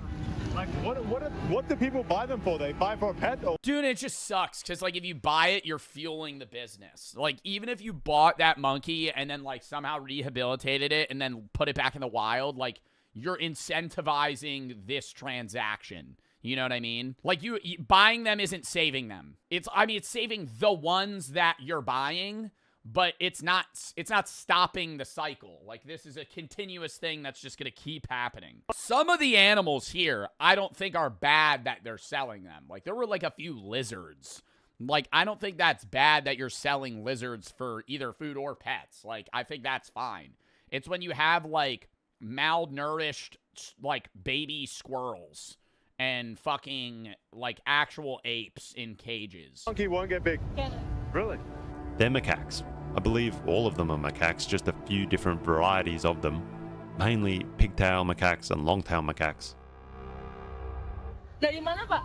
Ini Sulawesi. Sulawesi. And it turns out they've been shipped from Sulawesi. And in some ways, it hits even harder. I've just returned from Sulawesi, and it is one of the most beautiful paradises I've ever seen. And somehow, it's worse once it's confirmed. These aren't captive bred. They've been pulled straight out of paradise, just to rot roadside in cages. More macaques, this time in camo uniforms. But then what are people doing with them? Like, this one's wearing a shirt. Like, is some random Indonesian man coming by and, like, buying this macaque for $60 and then, what, like, keeping it in a cage as a pet? Turned into props from someone's idea of adorable. And they're also not albino at all. Their coats have been dyed. Yeah, but like you can't keep that as a pet. Like you're not going to be able to train that thing. This kind of cheap trick to heighten the novelty and make it an easier sale. And before long, we find the epicenter of the market, the monkey section. No longer the occasional cage tucked among birds and reptiles and hedgehogs, but a dedicated corner of commerce. Cage after cage of macaques in different shapes and sizes, lined up like products.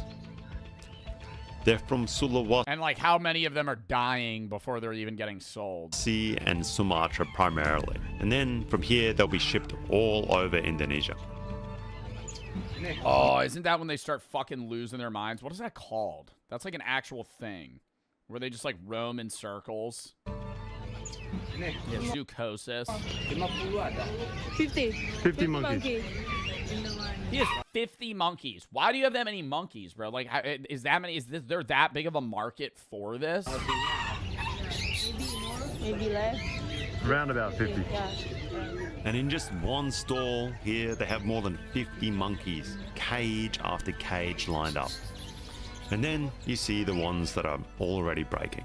Some are clearly getting just wired up from being trapped in these cages for too long.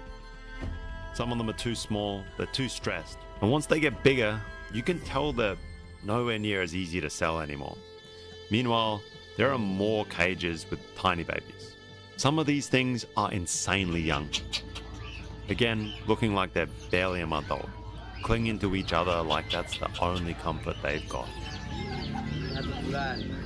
My God, and they have no idea what's going on. Oh, it's just 1 month. 1 month old. Yeah. 1 month old? How did they catch that? Did they catch the mom and then the mom gave birth? They've got these big cartoon eyes, these oversized heads, little hands gripping onto the cage bars. It's almost too cute, which is the problem. And you can tell exactly why. They've been taken away when they are at peak cuteness, peak sellable. The first stop is these markets, and then they get sold off as pets all across the country. Yeah, but that many people in Indonesia own monkeys? The monkey trade at Jatinegara. Like, I wouldn't even know the first thing of taking care of a monkey. Like, what do you feed a monkey? Like, fruits and nuts and shit, but it's like, you have to, like, keep it entertained, and it needs exercise. Like, dude, that's the problem with it. It's on another level. But it's the same shit with, like, any animal owner in the United States, too. Motherfuckers will buy pets, not bananas. Motherfuckers will buy bananas. You're just saying banana. No, chat's not even saying bananas. Just banana. Okay, we're feeding them banana. All right, anyways. Oh my God, what was I saying? Motherfuckers will buy pets in the United States, not understanding how much work it is to take care of that pet. Like, it's unreal, dude. Even something as simple as, like, a dog. They'll buy a puppy and not realize, like, hey, you have to, like, train this thing, take it out all the time, watch it, make sure it gets exercise. It's, like, a smaller step of, like, raising a kid, bro. Obviously, a human's gonna be harder, but, like, I honestly think raising a dog is probably a pretty good training exercise for, like, keeping something alive. Like, it's not easy to... That's why so many dogs are misbehaved, too. They don't socialize them right. They don't get enough exercise. They'll buy a fucking... what's, like, the smartest dog? My God, it's a sheep-herding dog. It's a sheep-herding dog. It's so cute. Why am I blanking on the name? It's, like, one of my favorite animals. I would love to own one, but I couldn't exercise it enough. Not a husky. A border collie. Yeah, motherfuckers will buy border collies because they think they're cute, and then they keep them in an apartment 6 stories up in the city. And it doesn't exercise, and then it fucking misbehaves, and they wonder why. I'm like, yo, that dog's meant to be nonstop mentally and physically engaged. Those animals are bred to be, like, on the go and ready all the time. And you're using it as, like, a show dog. Like, that times 10 now with an ape, I would assume. Like, I'm guessing an ape's probably pretty active. The sourcing is brutal. Babies here are taken by either killing the mother and or breaking up and scaring away the troop. But it's messy because long-tailed macaques aren't just pet market animals. Globally, they're actually a major biomedical commodity. Between 2008 and 2019, an estimated 450,000 were traded internationally, mostly exported out of Southeast Asia to labs in the US, Europe, and China. I think it's kind of a justifiable evil. but it means that there is a legitimate market for it. Oh, to like test medicines on them and shit? Jatinegara, though, is mainly domestic pet trade. And it keeps going through this legal omission. Indonesia protects species listed under its 2018 regulation. And that regulation does not include long-tailed macaques. They're not considered protected and an endangered species. The IUCN, though, did move them to endangered in 2022. But the IUCN is not law here. It's kind of like a warning light. And the regulation just has not been updated yet. So shutting down these markets is hard, unless authorities can prove specific permits or quota Or violations. just smoking cigarettes in its face. Or obvious cruelty just exists. And I find this a little bit strange, because a little bit further north in the south of Thailand, there is a monkey trade that's getting a ton of international pressure. The brand Shako is accused of using monkey labor to pick the coconuts. And that is getting cracked down on hard. And after checking it out, I find it a little bit more justifiable. What's more justifiable? The fact that it's getting cracked down on, or the monkey usage to pick coconuts is less immoral? These monkey schools in southern Thailand, in Surat Thani, run on a straight-up curriculum. Do you think monkeys are sentient? I think all animals are conscious, but not in the same sense that we are. There's levels to it. Like, a chicken is not as conscious as a pig is not as conscious as an ape isn't as conscious as a human.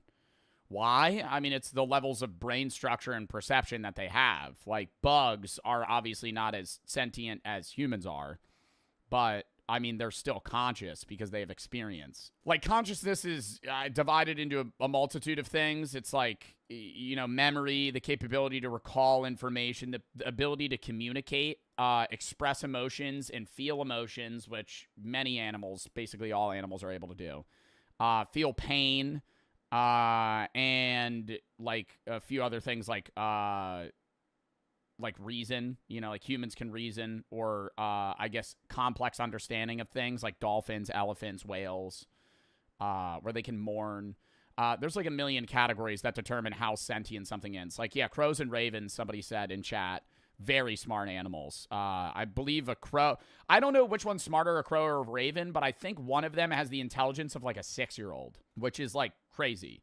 Border collies are like the intelligence of like 4-year-olds. And it's also divided into a few other things as well. Most people perceive cats as smarter than dogs, but cats are more individual creatures that are more critical thinkers, but less socially aware, right? They have different skills in different areas. You perceive cats as smarter because they're kind of like solo creatures that are capable of, you know, doing things on their own. But dogs, on the other hand, are very good at social understanding and emotional understanding and things that cats can't do. Oh, hello, Swadika. Wait, this is like the classes. Oh, so they have 5 classes on how to teach a monkey how to pick a coconut? 5 classes, 10 days each. They have to fucking be able to determine the difference between a ripe and an unripe coconut and then tie a knot. I can't even do that. Apparently is all they need. Oh, hello, Swadika. At least in the school. From there, they go into this kind of like apprenticeship program of training on actual coconut groves. We have a good 30, 40 monkeys behind us at this Thai monkey training school. That's where a lot of these kind of like monkeys end up. They're actual working creatures. And here in Thailand, they still have, as you can see, ridiculously tall coconut plantations. They haven't all been swapped out for the sort of You really think it's cheaper to train a monkey to do it than get like a machine to be able to do it? dwarf coconut trees you see elsewhere. So monkeys like this, they're Honestly, maybe. Because the shape of the coconut, if all coconut trees were 25 feet tall and had an angle leaning 20 degrees, you could get a machine to adapt to that. But since they all grow differently and ripen at different times, probably is easier to get a monkey to be able to do it.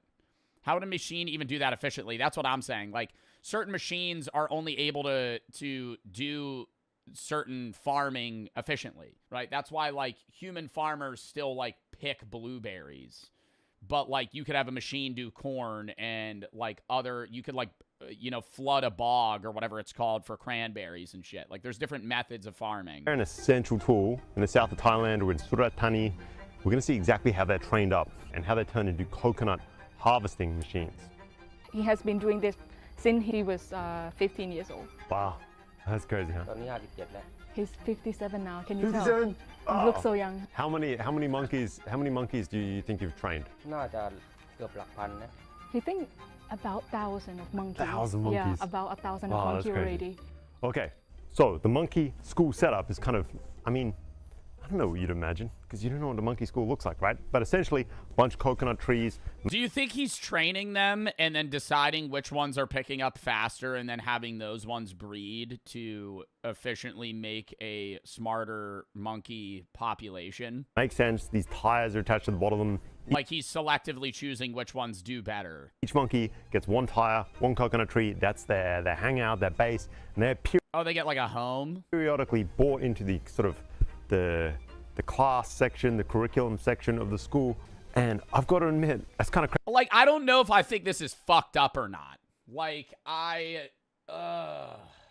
never even heard of this. They get their own home and they have to pick coconuts. Crazy to me that you can train a monkey in 50 days to do this so full. I'm kind of on the fence. That's what I'm saying. I feel like I need to know more. Honestly, and trust me, these things will blow your mind.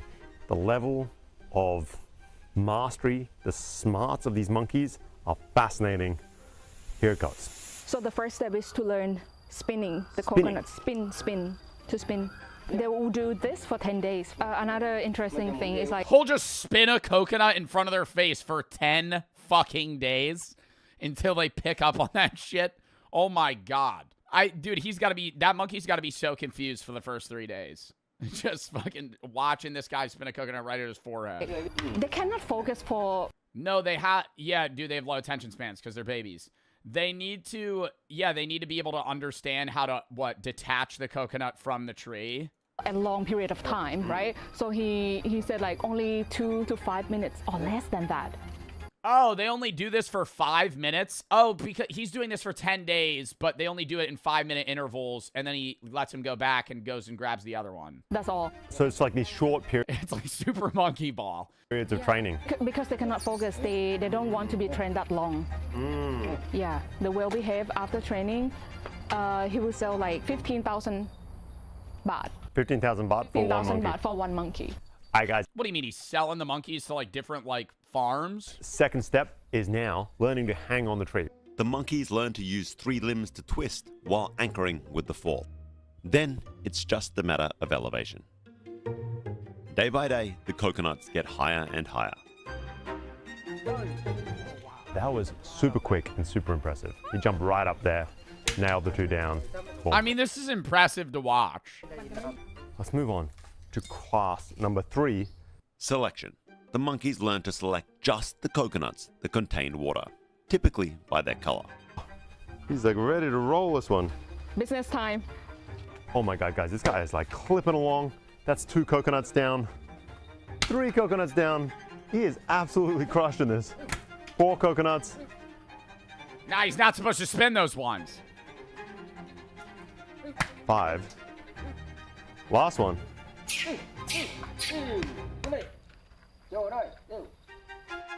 Class 4 is safety. These monkeys actually learn to untie knots and tangles because at 50 feet up, no Whoa. human can climb up to save them. Whoa. Wow. To untie knots and tangles because at 50 feet up, no Whoa. human can climb up to save them. Whoa. And he knew which part of the loop to climb through to untangle himself. Dude, I feel like humans would struggle with that. Like, I would not know which one to climb through. Whoa. That is crazy. I've never been so impressed. That was absolutely crazy. 3 different types of tangle that are common, 3 different types of knots. He's gonna untie that? Essentially just, standard. Oh, you're fucking kidding me. You're fucking kidding me. He's gonna untie that. Dude, that is like when your charger cord gets like fucking wrapped around somehow in like 10, or like you're trying to untangle earbuds. Types of knot, essentially like just corded earbuds. He's gonna fucking get through that. Standard, it's No looped through itself. way. He's gonna loosen it up with his teeth and then climb right through. One that's just doubled over, he just undoes the entire thing with his hands. Whew. Wow. All right, this guy's not a fan of me, but I am a fan of him. That was... Oh, does he want to attack him? Insanely impressive. All right, guys, we're loading up these monkeys. Very much vehicle trained. You see them hanging onto the side of all kinds of crazy contraptions driving around these areas. So it's time to go harvest some real coconuts. Class 5, time to get real. Let's move from the classroom to the... See, they do get treats and shit. I don't know. Like, it's hard to gauge their happiness. It doesn't seem like they're being mistreated right now. They're just on a leash so they don't run away. But it's like, if they're being rewarded, they seem fine. I know, but it's also like, well, if you took them off the leash, would they run away? And then you could say that's fucked up, right? That they have them. But you could say the same thing about a lot of dogs as well that don't, like, follow their owners. Coconut Grove. What else would they be doing? In the jungle, probably doing the same shit for themselves. I mean, now they just have food provided for them. Maybe better medical care. Because, like, if they get injured, they'll probably be like, go to a vet. All right, guys, we're on our way to the monkey. They live better than in nature. I think that depends on where they're selling them to. I think that's something that needs to be said. Because this is a training facility. I don't know if they're training them and then in-house using them. If they sell them off to a farmer that's now using them in, like, hurting them, Monkey farm is kind of crazy. that would be animal abuse. Dogs coming along. 3 monkeys. They look pretty old, pretty well trained. These are obviously some veterans in the coconut trade. And yeah, I know. Yeah, because, like, you would... the argument for it being fucked up is, like, oh, because it's a monkey. But for, like, a border collie, it wouldn't. But border collies are also bred animals from... Like, they didn't exist without humans. Kind of wild just watching them hold on. I guess it makes sense. But let's see how it goes down. Dog seems amped up as well. They're taken out to... I mean, getting the dog some exercise. Buddy can't just get... Buddy can't hitch a ride? We're making him run the whole fucking way. Seems amped up as well. Does he want to run the whole way through? There's a little space in there. I mean, you can sit in there. They're taken out to actual coconut fields and they're worked in a 3-monkey rotation. They're not ready yet for the full-blown day's work of a working monkey, but they're getting... Oh, see, I don't think they should be working like 8-hour shifts. I feel like they should work like an hour. And then they get to do whatever the fuck they want. real experience in an actual field. Yeah, I don't know if they should work an 8-hour. Like if you're making the monkey work a 9 to 5, I think that's probably animal abuse. I think that's crazy. All right, guys, enough of compensation for that. Yeah, they need a 401k and benefits. the school, enough of the practice. Bowie, it is time for some actual harvesting, huh? The 3 apprentices perform surprisingly well. They need constant coaxing. That's a lot of fucking coconuts, man. And their attention holds for just 1 or 2 trees before it drifts and they just can't be trained anymore. So that's why they're worked in rotation. Oh my god, there's a huge tree. At times, though, they're even working in parallel. Just that's 2 like a 50-foot fucking tree. monkeys up there in the trees, one working each tree, harvesting together. Alright guys, it's crazy how tall this tree is. Like there's no way you'd be climbing up there. I mean, maybe you could if you had a death wish. But this monkey is making kind of short work of it. We are kind of having to call to him every now and then. We work 9 to 5s though. Yeah, you also get benefits from your employer, and you're a human living in a society that like understands the idea of a 9 to 5. It is crazy how high these things You're choosing that. are. Like society chose that. But he's on his like maybe 4th or 5th coconut right now. And yeah. Ooh, Yeah, the big issue is the monkey's not choosing to do it. Here it goes. That's where it's like, that's where people are going to argue whether or not this is abuse. Outside of that, it's like, it doesn't really seem like they're being mistreated. Flying everywhere, these coconuts. I gotta admit, you gotta keep an eye on it. It is a little bit dangerous. He's just calling out to it. It's being a little bit choosy, a little bit picky, hunting around, finding the right coconut, and then just boom, spinning them around. They come down in short order. They fly everywhere.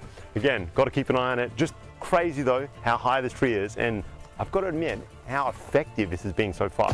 1 tree, maybe 6 or 7 coconuts. Yeah, maybe I should keep an eye on this. And it's really hard to not be impressed by what these guys can do. It's 2026. It's 2026, chat. Jesus Christ. Give it a rest. Give it a rest. Give it a rest, bro. Come on, man. It's not funny anymore. It's not. I don't know why. I was expecting the monkey to like come down and then go up another tree. Nah, it's a monkey just jumps tree to tree, of course. Another part of it that just kind of simplifies the process. Good luck doing that if you're a human.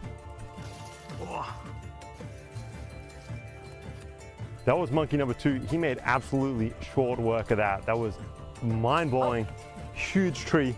Took down, I don't know, 15, 20 coconuts in absolutely no time. But like, how much are they selling? I know they're turning the coconuts into coconut water and then packaging, selling that. But like, how much do you think they're making off one coconut? Like, when the monkey rips a coconut off, falls to the ground, is that like 20 cents? Like, how much is that worth? Bro, the only other thing I worry about is, like, that motherfucker falling from the tree and dying. Like, obviously, it's a smart ape. Like, it's probably not, but... Pretty impressive how selective these monkeys are and how much you kind of trust them. Like, he'll call out to them, sort of push them to take the coconuts, but as soon as it seems like the monkey is done, like he's saying, no, this tree has only got unripe coconuts left, he's just going to trust the monkey and not really push the issue. Huh.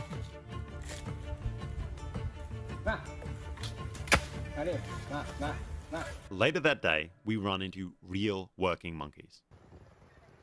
They arrive just right... Wait, those were apprentices. So this one's like seasoned veteran, been working the biz for 10 years. He's got a pension built up. Riding on motorbikes, pulling up to a roadside pit stop.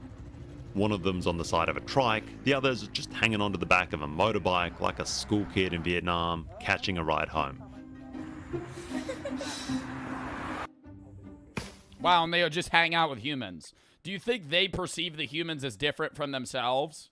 I always wonder that about, like, apes. Like, if you lived with a bunch of gorillas, would they be like, this guy's weird? Or would they see you as one of them? Like, obviously, like, a cat would see you as different. But, like, if you're, like, a lot of apes are very similar to humans. Would they just be like, that's a big human? And he's kind of pale. Up there is a monkey gathering coconuts. It's been going on for more than 400 years. God. They've been doing this shit since the 1600s? Who was the first motherfucker to try and teach a monkey to grab a coconut? Wow. It's just shredding through that tree in absolute seconds. You think he... I will say this is the most impressive thing that I've seen in 2026. Very gentle while he's doing that. He's just like moving his hands like that. Not even... We are only 9 days in. Shouting or anything. Right, the monkey just doing what it does. Yeah. He said like the monkeys already know what to do, but he also like helped to guide a little bit too. So like this seems to be far more working monkeys than the ones that we saw getting trained up. They don't have to sort of yell at them that much. Andrew Fraser gets knocked out by falling coconut. Wow, these monkeys really are very fascinating. Oh! Just fucking one bonks him right on the head. Unripe too. Just a hard green coconut. It's gotta be, in the 400 years of them doing this, there has to be a colorblind monkey that really sucks at this and just fails out of the coconut school. And these two are big adult males. They make the apprentice monkeys look like they're on training wheels. They're huge, strong, and they just blitz through trees. Oh, these are like they're not even adults. These are like teenage monkeys. Strong, and they just blitz through trees. Can you ask him if he's ever been hit by a coconut? Yeah, sometimes. Oh, just sometimes when they hit the tree and then, like, you know, just hit him too, sometimes. But that is it. Like, you have to be very cautious. You have to fall. Would that shit kill you? I know people die from falling coconuts every year, but like, if that monkey threw the coconut and it like hit you in the head, would you just die on the spot? I feel like you wouldn't die. Even if it's like 50 feet. I mean, how heavy is the coconut? We're told pretty bluntly that the meaner the monkey, the better they are for harvesting. And honestly, what? I can see why. These guys move at an absurd pace. You're filming below, and it's just non-stop thud of coconuts hitting around you. Like his monkey. I don't know. I wonder, like, do you think they find it fun? They are very well trained, right? So one monkey can harvest about 1,000 coconuts a day. 1,000 a day? Nah, they're making this motherfucker work a 9 to 5. 1,000 a day. I mean, a tree probably has like 30 or like at least 10. So they're doing like 100 trees. That probably doesn't take them 8 hours if they're quick. It is wild. They don't even really seem to come down. They just jump from tree to tree. They do kind of just take breaks up there every now and then, think about which one they want to knock down. But yeah, they just start jerking off. Just a quick smoke break up at the top. Bro, they do that. Have you ever seen the videos? Bro, no, monkeys do that shit. I swear to God. Dude, okay, don't look it up. But you know he's up there, bro. Guy's like, come on, man. You haven't fucking it. Oh, why is it raining? And as we drive around the area, we run into harvester after harvester. These little Honda bikes with a sidecar for coconuts. And you pull up and you see the monkeys just hanging out in the trees and collecting the coconuts.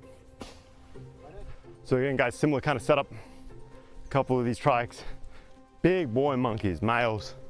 Mainly, apparently females and males can do this job, but the males seem to be the choice selection. They're rocking. Holy fuck! That one of them grabbed that many in that amount of time? Dude, that's like 100. Until midday, it is getting hot right now, so I bet they're about to take a break and just look at all those coconuts. Like, that is thousands of coconuts these guys have cleared out. All right, I don't know about thousands, Andrew. I think we might need to take a class on counting. I'd go maybe 120. There's monkeys working all around this area, and it does seem to be a pretty much thriving community of them. Oh la la. Every time it's a big adult male. Yo, that one does look bulky as fuck, you know what I mean? He's kind of like that hippo from Madagascar. Oh, he's a big one, huh?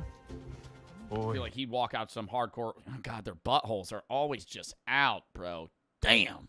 Why are you staring? I don't know. It's the entire backside of the monkey, bro. Now you're making me rewind to go look at his butthole, dude. What the fuck?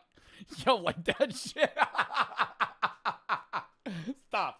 I'm moving forward. These coconut trees is like about 100 years old plus. Wow. Because They're this that area old? is like, it's not modern farming. So you can see that it's not like in the same line, just like other provinces that we drove past, right? So you can see like, this is not very well organized because it's like nature. Right. In the West, we have a long tradition of working animals. Herding dogs, cattle dogs, horses pulling loads and racing, falcons used for hunting. And we don't see those really as shocking. We see it as kind of normal, charming even, as tradition. Yeah. No, it really is like the same. It is the same thing. And we don't see those really as shocking. We see it as kind of normal, charming even, as tradition. And the difference seems pretty simple. Dogs are working animals to us. Monkeys in our minds are supposed to be wild, supposed to belong in the jungle. But here in because we've never lived around them, but if you're around them all the time, you'd be like, oh, that's normal. southern Thailand, that distinction doesn't really exist. For generations, people have raised monkeys to work alongside them. This practice goes back well over 100 years. And today, by law... Holy fuck! Talk about a Fast and Furious jump. I mean, he was confident in that. This Wow! practice goes back well over 100 I would not have done that. years. Holy shit, dude. That was like a... What if that shit snapped? And today, by law, the monkeys are bred in captivity. They're raised from young, treated like family. One handler told me his monkey sleeps in his house with him. They don't describe this as labor, but as skill. Something to be respected, to take pride in. They even compete to see whose monkey is the best. How long has he done? No fucking way. They have dude, this is just like a dog competition. Like where you have dogs just like see how far they can jump into a pool. Or like they go through those obstacle courses. Guys, I've got to admit, I sort of came here thinking that I would come away with a very, very negative perception of this. And it hasn't been the case at all. Like, when you talk to these guys, they insist that they treat these things like they're their babies. They sleep with them, they're not kept in cages, they're out there in the coconuts. And, I don't know, man. It really ruined the dynamic if I walked into my monkey jerking off. I think that would be an immediate vibe killer. It's like when your dog humps you. It's just like, ugh, no. Dude, that's a top 5. That's got to be like a top 5, top 3 most awkward thing everybody experiences is going over one of your friend's house and they have a male dog that just starts fucking humping your leg, dude. That shit, and you're like trying to walk away and it just fucking grabs onto you, dude. Yeah, it's like a wrestler just fucking hunkering down on your leg, man. It sucks. And you're just sitting there like, ugh, no. I ain't doing that shit, bro. I'm gonna scream at that dog. If a dog starts humping me, I'm going, no! No! Seems like a pretty symbiotic relationship between the handlers, the monkeys. It's been a tradition. Joe's dealt with a hard banana. Yeah, then they get a red rocket. Oh, God, dude, that shit's fucking disgusting. Here for up to 400 years. It provides livelihoods for the locals. I think there's something kind of compelling about it. And when you read online, you hear the negative sides of these stories. You're told that these monkeys are ripped away from their mothers as babies so that they're easier to train. People are uncomfortable with a wild animal being used for sort of labor. And I can't verify, a lot of the monkeys here supposedly are now bred in captivity. I think that's the distinguishing factor, is if this has been like, if they're taking them from the wild and training them, that's different than if they've been bred for 300-400 years to be monkeys that work like and live side by side with humans, you know, because then they're starting to like distinguish themselves from wild apes. But at the very least, I think it's more ambiguous than it is being portrayed as by some of the people out there on the internet. There is also a practical reality as well. These coconut groves are ancient. Some of these trees are several hundred years old and they stretch as far as you can see. There are hundreds of Oh, wow, this doesn't even look real. thousands of These are all coconut trees? acres of ancient coconut grove in Surat Thani. It is the entire ecosystem. Is it still common for people to use these monkeys to harvest the coconuts, or is it something that's kind of dying out? Yeah, he said At it's some point, there's going to be a machine that'll do it. still pretty common around here. And without trained monkeys, well, the alternative would be to cut them down. Replace these ecosystems with the tiny micro trees that are springing. Oh, see, that's what I've seen. I've never actually been, like, I've never been to Asia, but I've been to, like, the Caribbean where there's coconut trees, and they're always, like, what, like 15, 20 feet? Like, I've never seen a coconut tree this high. Replace these ecosystems with the tiny micro trees that are springing up everywhere else. And I think that's where things get kind of complicated. They only can use the monkey in this area, cannot go other area. They'll get arrested by the police. Really? Yeah, because because of the, 2 or 3 years ago of the news, like the trading between Thailand and the US, I think. Yeah, they're strictly forcing the laws. Crazy, huh? So they're really cracking down on this way of life. Yes, and it's like just not. The monkeys get arrested or the people? Sewer water, take a guess. Take a guess. Sewer water, gun to your head. Do you think the human's gonna get arrested for leaving the area and harvesting coconuts, or the monkey? Look, I get it. Monkeys are incredibly intelligent animals. It can suck to see them on a leash. Watching them work, it can make us feel uncomfortable. But is this really so different from dogs and horses and falconry? Or is it just something that's not that familiar to us? It starts to feel like this double standard. Like animal labor is acceptable when it fits our Western traditions, but when it doesn't, then it's abuse. These babies should. Well, the weirdest thing about horse races is they're really fucking. Horses are like driven to the fucking brink, bro.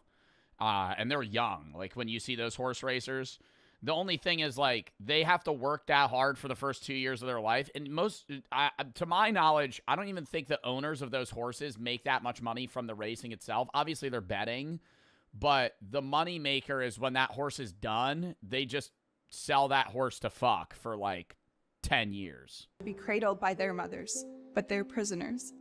The statement is by PETA, and normally I don't go with stuff that PETA says. And in the end, this debate, I don't think it's going to matter for that much longer anyway. The new laws are already being put in place. It feels like Thailand. Dude, that's the problem with PETA too, is like they'll have things that aren't crazy, but like PETA gets clowned on so hard because they take offense to everything. Somebody said I missed the old PETA. That's what I'm saying. It's like what they stand for isn't bad, but it's like PETA will be commenting about shit that's like not bad a lot of the time. And so then people just clown on them. And is ready to move on. And the old groves, they're beginning to disappear also. Bit by bit, they're getting replaced with those short, stumpy trees. Something that can be easily harvested by a machine, benefiting from the new economics. You see these short-ass coconut trees? These are the sort of modern plantations. They don't grow high at all, and you can just pick them right away. Yeah, humans just pick them. And so if you feel uncomfortable, I will say, I think, I didn't know this existed where they could just have micro trees. I feel like they should just do this, but I do understand there's literally like thousands of acres of land of these tall ass trees. about this at all. Let me just reassure you that I think this is a tradition and a practice that is going to just naturally die out. Anyway, fortunately, It's going to naturally die out because it is just less efficient. Like, it makes more sense long term to just have fields of smaller trees that you could just have a human pick them or a machine even come by. or unfortunately, depending upon the way you look at it, this is the future. It's just so much easier. So I guess I'm just happy I get to document this whilst it still hangs around. Wow. What a fun fucking video to watch. Fucked up in the beginning, too. More questionable near the end, but... So what seems to be a reliable and good way to harvest will be replaced by diesel-burning machines. Makes sense to this day and age. While the monkeys untying the knots this day is really insane. No, that was the craziest part. Like, that was the most impressive thing. Was its capability to untie and crawl through knots to be able to, like, untangle itself. Next. Video chat. Lock in.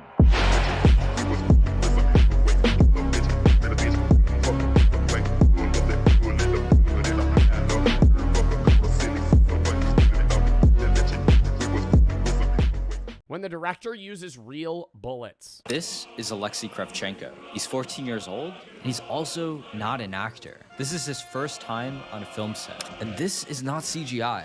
These are real bullets that are flying above his head. And these are real explosions that they're running from. And this is not a film set. How the f did they get permission to make this movie? They got this kid to agree to this? What are they doing? One take? Hey, make sure you actually don't stand up, by the way. You actually will die. I think I was going to watch... What's the name of this movie? Because I remember seeing this kid. This is a World War II movie. I feel like I was going to watch this. This is definitely on my watch list. With real deadly parasites. This is a film unlike anything you've ever seen. Spielberg reportedly screened it before the making of Schindler's List, and Tarantino described it as the greatest World War II movie ever made. And what's even more insane is the story of how they made it. Very few people wanted this film to exist. It took nearly a decade and a very, very specific moment in history. This is Come and See. Wait, it took a decade to make the film? Chapter 1, The Brutality of War. Belarus, it's 1943. This innocent boy has just found something that will change his life forever. His name is Floria, and he's just dug up a weapon from a dead soldier. Little does he know, he's about to witness some of the most horrific things ever done to humanity. Oh my god, I thought he was gonna, like, accidentally shoot his friend. Holy f... things ever done just holding the gun so casually to humanity. We follow him as he goes from extremely eager to join the war to being harshly affected by it and finally having the strong will to end it. The film then builds to a systematic massacre of an entire village. Civilians are herded into a barn based off of actual accounts. The doors are barred and the building is set on fire. And quite famously, the film includes these direct shots into the actor's face where there's no escape from their misery. But Come and See is not like other war films. We don't follow a superheroic soldier or see any of the famous battles. Instead, you're following a regular ass kid that lived through that time. The film takes place within villages and families and children. And the film does not revolve around heroics, but the idea of human suffering and what war does to innocent people. It is equally horrifying every single time you see it. Yet at the same time, it's such a cinematic masterpiece. Everything in this movie brings you to full immersion in a way that modern cinema hasn't been able to quite replicate. And the story of how they made the film is just as interesting, if not more interesting, as the film itself. Chapter 2. It's weird that it's a horror war film. I feel like this movie would make you cry. And I love a movie that can do that. I think those are not the best films, because, like, in my top 5, movies, none of them would be sad films. But I think a movie that can make you cry is probably the best film. That one of the best films you'll see. If like mid-film you're like actually bawling, like they genuinely moved you. Because for you to cry in a film, you have to actually believe the reality of it. And yes, this is based off actual accounts, so it's not really necessarily a documentary, but it's like taking off real world actions and things that occurred. But like when they rope you into a film to the point where you're so engrossed into them and the character that you cry when bad things happen, my God, that's cinematic master. That's the meme. Cinema. There are 3 people that contributed most to this film that I think we should go over. First, let's discuss Elem Klimov, the director of the film. He was born in 1933 in Stalingrad, in what was then the Soviet Union. From an early age, he would experience the horrors of war, which he would use later in Come and See. During one of the city's most devastating battles, he, his mother, and his baby brother were forced to flee via raft through a burning river into the mountains. The city was ablaze up to the top of the sky. The river was also burning. It was night. Bombs were exploding, and mothers were covering their children with whatever bedding they had, and then they would lie on top of them. As a young boy, I had been in hell. This Shit, right? It's just the level and consistency of shit people eat that skews the numbers, and then it's like, okay, well, what do you say?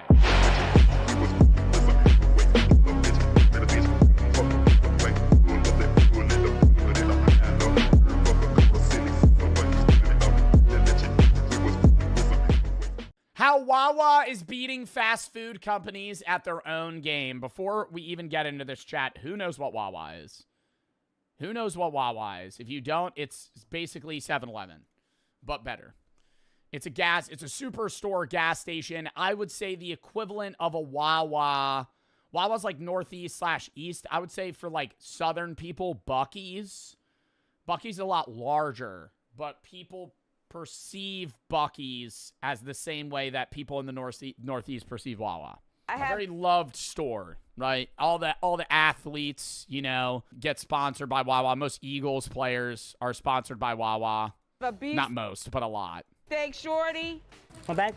Hello, would you like to try a sample? How are you today, sir? Do you have a rewards card today? It's Sample? They ain't ever dealing out samples in Wawa. That was straight for the video, bro. That pissed me off. There was never somebody Kim outside of fucking Wawa handing out samplers. Would you like to try a sample? Never. How are you today, sir? Do you have a rewards card today? It's 10 a.m. on a Monday, and we're at a Wawa, one of America's largest convenience store chains, right outside of Philadelphia. 8:30. Have a great day. Gobbler's back. And you're stuck behind the guy that's getting 9 packs of cigarettes. Yeah, let me get one of those. Let me get one of those Camel Crushes on the top left. Yeah. Do you have any of that? Do you have any of that Red Man chew? Oh yeah, I'll get one of those. Yep. Then he pulls out a wad of cash, but it's unorganized. That's a casual experience at Wawa. Pulls out a fucking wad of cash. It's just like, it was just in his pocket. It wasn't even in his wallet. Just fucking, yeah, let me just rummage through here. Just pulling out fucking a $5 bill, a 20, a 10, a 50. He just has it all. Today's the first day of the Gobbler. Oh, don't get me started about... I'm a Gobbler hater. Dude, the Gobbler is this... If you don't know... Okay, see, I'm talking about this like people know what this is. The Wawa Gobbler is this big promo they have at this store, like, for a month straight. And they're like, dude, come get the Gobbler at Wawa. And they get, like, Saquon Barkley and Jalen Hurts to be like eating the Gobbler. Yo, it's fucking disgusting. It's an entire Thanksgiving meal in one sandwich. It's limited time offers inspired by Thanksgiving. Food has helped Wawa build a yuck, fiercely loyal fan base. What some call a cult-like. Now that's a little extreme. Getting a Wawa tattoo? Oh, no. I love Wawa. I don't even get gas. I get food. I love their products. That is a lot of people. They're phasing those out, but they used to have like it used to be like a 7-Eleven where you could just get food, but now most Wawas are also gas stations. Patrick Welsh, Wawa customer. Their sandwiches, their coffee. I love their sandwiches. They even have some cool selections for drinks. It's really just a great old time. Any cult following starts with each customer, each visit, each transaction. Hey, Chris Geisens. He spoke at my high school. Turning in it. Hey, Chris Geisens. Rock on. CEO of Wawa. To something more than it should be. We have 5 minutes with our customers. Make it the best 5 minutes of their day. Have a nice day. Expansion has been rapid. Revenue has more than doubled. And it's a little stagnated here. Uh-oh. That worries me. Wawa. Wawa. Wawa, what the fuck? And it's we need to be on the up and up. We got to spread worldwide. We're making a monopoly here, Wawa. What are we fucking doing? We're at 18.9 billion, 18.8. That's bad. Revenue has more than doubled, and its workforce has grown by nearly 90% over the past decade. But competition is fierce. Yeah, half of those people are New Jersey gas attendants. But competition is fierce. Convenience store chains are perfecting food, and fast food chains are expanding options and offering value deals and more customization. You're going to see... Dude, the order screen at Wawa is like the perfect UI. Chat, you have never... If you're ever in a state that has a Wawa, go there. It's not going to be some mind-boggling experience. I'm not going to sit here and say, like, your life's going to change, you know?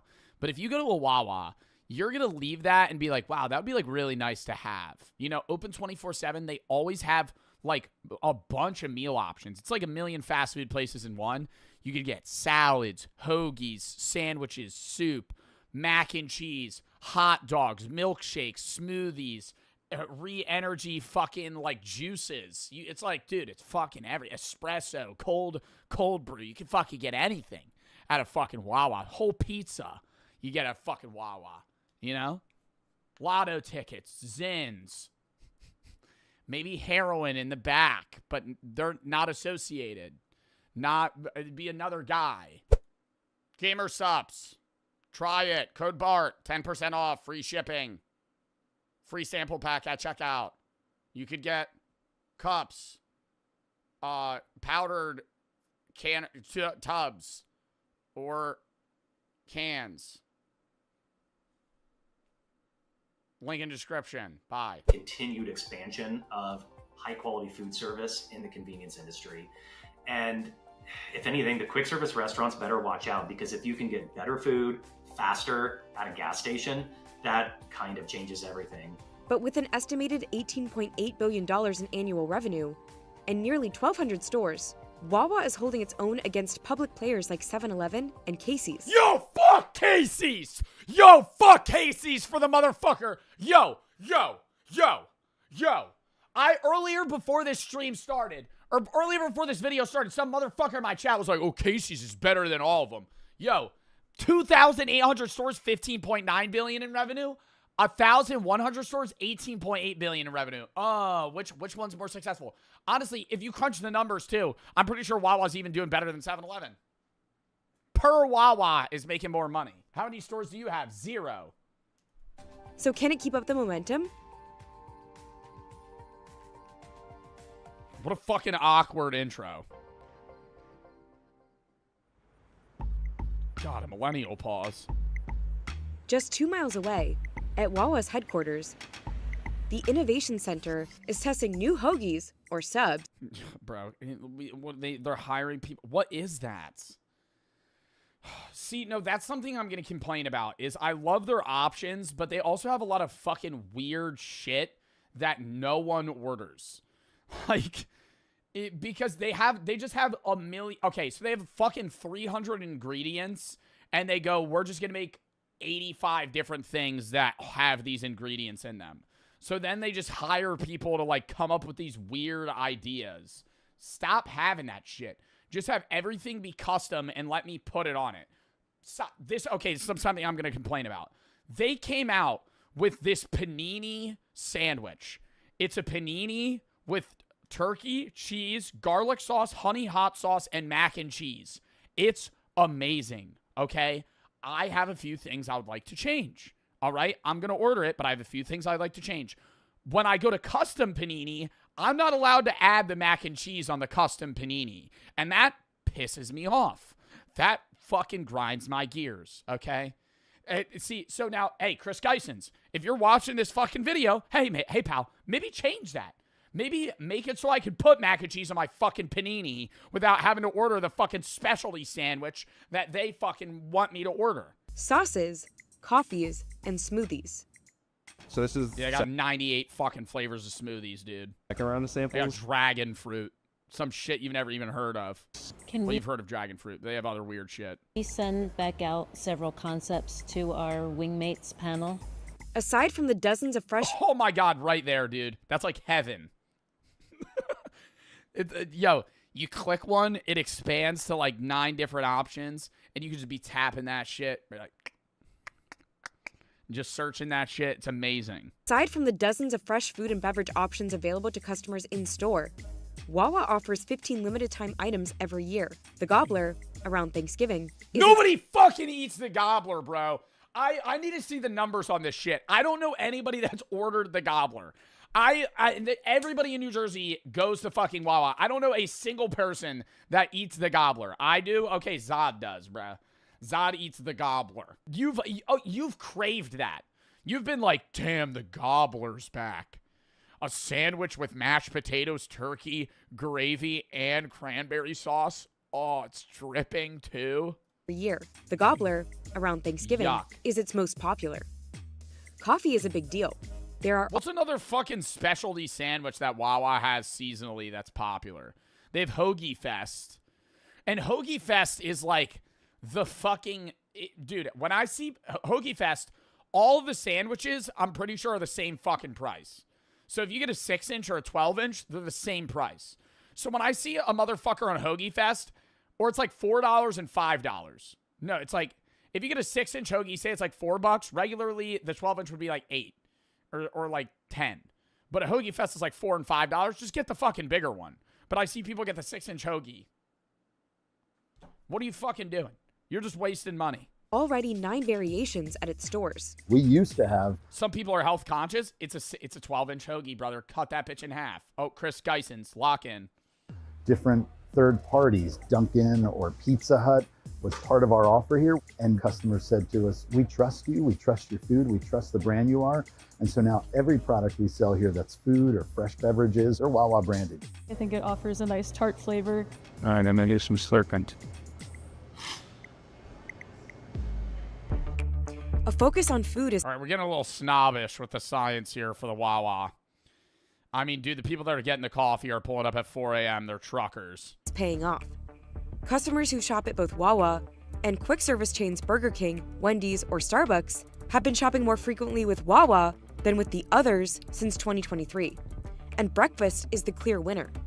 Morning meal traffic increased by 5% at food-forward convenience stores like Wawa, while QSRs only increased by 1% in August 2025. The big thing Wawa figured out is if you look at all of the negatives that were historically associated with the gas station industry, the bathrooms, maybe the last resort food, Wawa flipped all of that and decided to turn those into positives. Wawa's customers... They don't let crackheads in the bathroom. I mean, like, what the fuck are we, dude? Like, that's what they're trying to flip those into positives. So, you know, the things that normally are not perceived, that's what they do, bro. The bathrooms are clean because they have locks on them.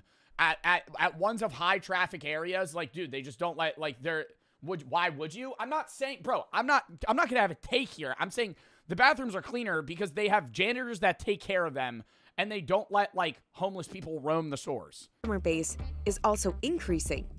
While at competitors 7-Eleven, Circle K, and Sheetz, it's shrinking. People know each other by name.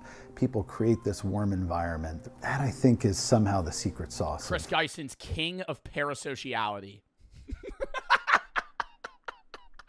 Chris Geisens, making you fall in love with the guy, with Roger, that makes your hoagie at 3 p.m. What creates if there is a cult-like following. Up, next person. Come on.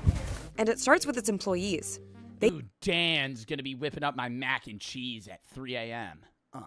They own nearly 40% of the company. When you're an owner, you're just vested a little bit more. There's a higher level of commitment. Our most loyal customers, they're here 3, 4, 5, 10 times a week. You get to know them by name. You get to know their family. You get to know what's up happening. 10 times a week? Actually, no, never mind. They go every morning, and then they go 3 times for, like, dinner. And that connection, it's not really an expected thing in training. It happens because of culture.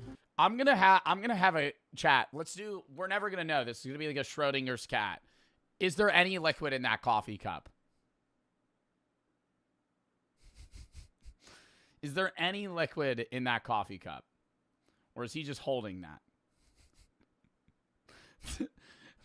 For the video. It's a prop? That's what I'm thinking. I don't know. Let's analyze his hand movement. I feel like it's not really an expected thing in training. It happens because of culture. No, it looks like it's got some weight to it. Tell her I said hi too. I will. Tell her get better soon. Never had that happen. Never had that happen at a Wawa. Maybe it's because I don't open up to them. They always try to talk to me and I just ignore them. I don't ignore them, but if I go to a Wawa, they'll be like, "How's your day?" I'll be like, "Good." One word answer. Good. How about you? Awesome. Thanks, man. Have a good day. You too. Bye. I don't know, man. I don't want to fucking talk, bro, because I'm not trying to have a fuck-ass conversation, man. I'm just trying to leave. You know what I mean? Like, I'm trying to get in, get out, get the food.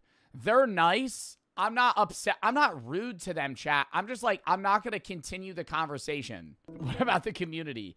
Damn, maybe Roger's been thinking about my well-being so much. Fuck, dude. Maybe piracy is the logical solution. If buying isn't owning, then piracy isn't stealing, which is why piracy is no longer seen as digital theft reserved for risk takers and your plug who knew a sketchy website. Now it's easier. No, actually, though. 2025, pirating like a show, movie, or professional sports match is so normal. Like, to go on a weird website and just watch it, like, effectively illegally. You remember the old DVDs that you would put in, like DVD player VHS tapes, even for people that are like older than me. And it would say before the movie started, it would be like FBI warning. Piracy is a crime that could be fined up to blank and blank with this amount of years in prison. This is like a serious, because like people would go to movie theaters and like film movies and then upload them. And the rips were terrible. And people would watch that. Now people just rip a show straight off of a fucking streaming service and just upload it onto a sketchy website. And people will just watch that. Like, it's crazy how normal it is now, I guess. Do they even crack down on that? Like, is piracy something that people get actually charged with anymore? I feel like, yeah, but maybe not as much. Because it's hard to track and there's so many people that do it. And more convenient than ever. TV, movies, sports, live events. Like, it sucks to say. I mean, it not sucks, but one in the chat if you've pirated something. I'm not advocating for this, but like, whether it be a UFC fight, a Jake Paul fight, yeah, most people. Because I think the term pirating isn't what it used to be. The term pirating now is like, I went on a website to watch a fucking UFC fight for free. I went on this instead, like. Most of the time, that's what people are probably meaning when they say pirating. It used to be like, yeah, I bought a rip off a guy who was illegally recording in a movie theater. Whatever you want for free. It's become so normalized that piracy sites are getting more yearly visits than every streaming service combined. But this makes sense when you consider that every facet of the entertainment industry has been destroyed by corporations. Even if you're not a sports fan, you will relate to this struggle. Because how every day the sport you want to watch is on a different platform because the one company didn't buy everything. It's like now the NBA or like the MLB, it's like, okay, well, it's on this one day and this another day and then this another day. Oh my God, it's such a fucking pain in the ass. That, and then it's like Netflix used to be, bro, anybody remember 2017 Netflix? My God, that was peak. Because you would fucking load that bitch up. It had so many shows and movies. It was like the only thing. Now you didn't have to use fucking on-demand. You didn't have to pay for a show. It was awesome. And then it was like, oh, HBO Max or Hulu's out. It'd be like, oh, that's kind of cool. They have even more stuff. And then it got to a point where like there's 9 streaming services that constantly battle for different shows. So it's like you can't own one to watch what you want now. Now you have to own 5 because you have one show on each network that you want to watch, and they're purposefully pulling from other people because they're trying to get customers to transfer over. It's so stupid. You need to see how insanely difficult it is just to watch a basketball game. I live in Oklahoma City, and I really wanted to follow the Thunder and the entire Western Conference. Every single basketball day is probably on a different network. There's a network that probably owns like Monday, Thursday, and then there's ones that own like Thursday or weekends. I don't know basketball days generally, but like it's absurd the lengths you have to go to watch professional sports now. I bought NBA League Pass for $110 for the season. Silly me for thinking that one streaming service would have every game. No, that only has 3. That only has 3 days a week, probably. $110. Pass only lets you watch games that are out of market, which meant I couldn't actually watch the Thunder games because I live in Oklahoma City and those rights belong to the FanDuel Sports Network. And if the game was nationally televised, that was exclusively broadcast on ESPN or TNT, which meant I needed a cable package or another app like Hulu Live or Sling. No. I will stand by though. Cable TV is dog shit. Bro, they try to loop that shit in whenever if you get a TV, you get a Wi-Fi package, they're like, yo, you wanna loop in cable? It's only like fucking $200 a month. No. Because who the fuck watches cable anymore? Outside of 4 sports, no one watches cable. Who the fuck's like, yeah, I'm going to go see what's on A&E right now. Oh, The Sopranos is on at 9 in the morning.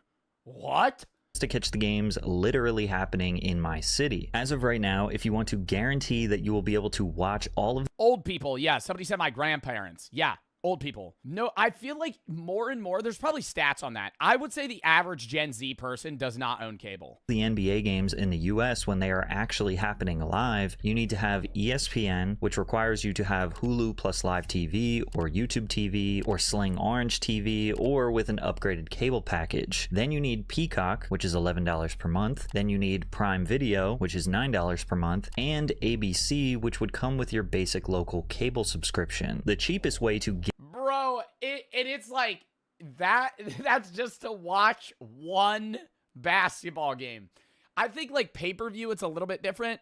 So it's like maybe not as annoying because there is paywalls. But I remember I was trying to watch a UFC fight with my friends, and he had ESPN Plus, and that let us, he had to sign into that, and that let us watch the like the undercard, like not the main card. But then when it got to the main card, you had to pay for that, but he already pays for ESPN Plus. So then he's paying for a subscription and then having to pay on top of that to watch the main card and not the prelims. Guarantee every game would be $66 in subscriptions and whatever your basic cable costs these days, which is on average about $25. So roughly $91. Bro, what's fucked to say is, it's bringing people together maybe, but I feel like more people go to restaurants and bars to watch games now. Like if I really want to watch a game, like I feel like I might go somewhere. Yeah, because they'll just have it. Per month just to watch basketball, the cheapest. Now, me personally, I would never pirate anything. That is behavior I absolutely condemn. But I'm not surprised anyone who would do it when all you got to do is go to one of the many widely available. Is it the same for like football? Like for not the NFL, like the UK or like European, like football? Like, do they have, like, is it, for my European viewers, is it as bad to watch, like, a Liverpool game or something? Like, if you want to, yes. So they just have shit on different, it's all on different networks, on different fucking platforms. That's so annoying. It's worse. How's it worse? Because they play a lot of games. Free websites, click the extremely clean and clear interface that says the exact game or event you are looking for and just watch it for free. But yeah, then you go on Stream East and you're like, oh, I'm watching the game. Dick and balls on in frame. Oh, wait, no, it just tabbed me out of the Stream East. Oh, no, there's somebody having sex on the right side of my screen right now. Honestly, we should have seen this terrible streaming climate coming from a mile away, because as they say, nothing. Oh shit, dude, there's a hot MILF that's only 3 miles away.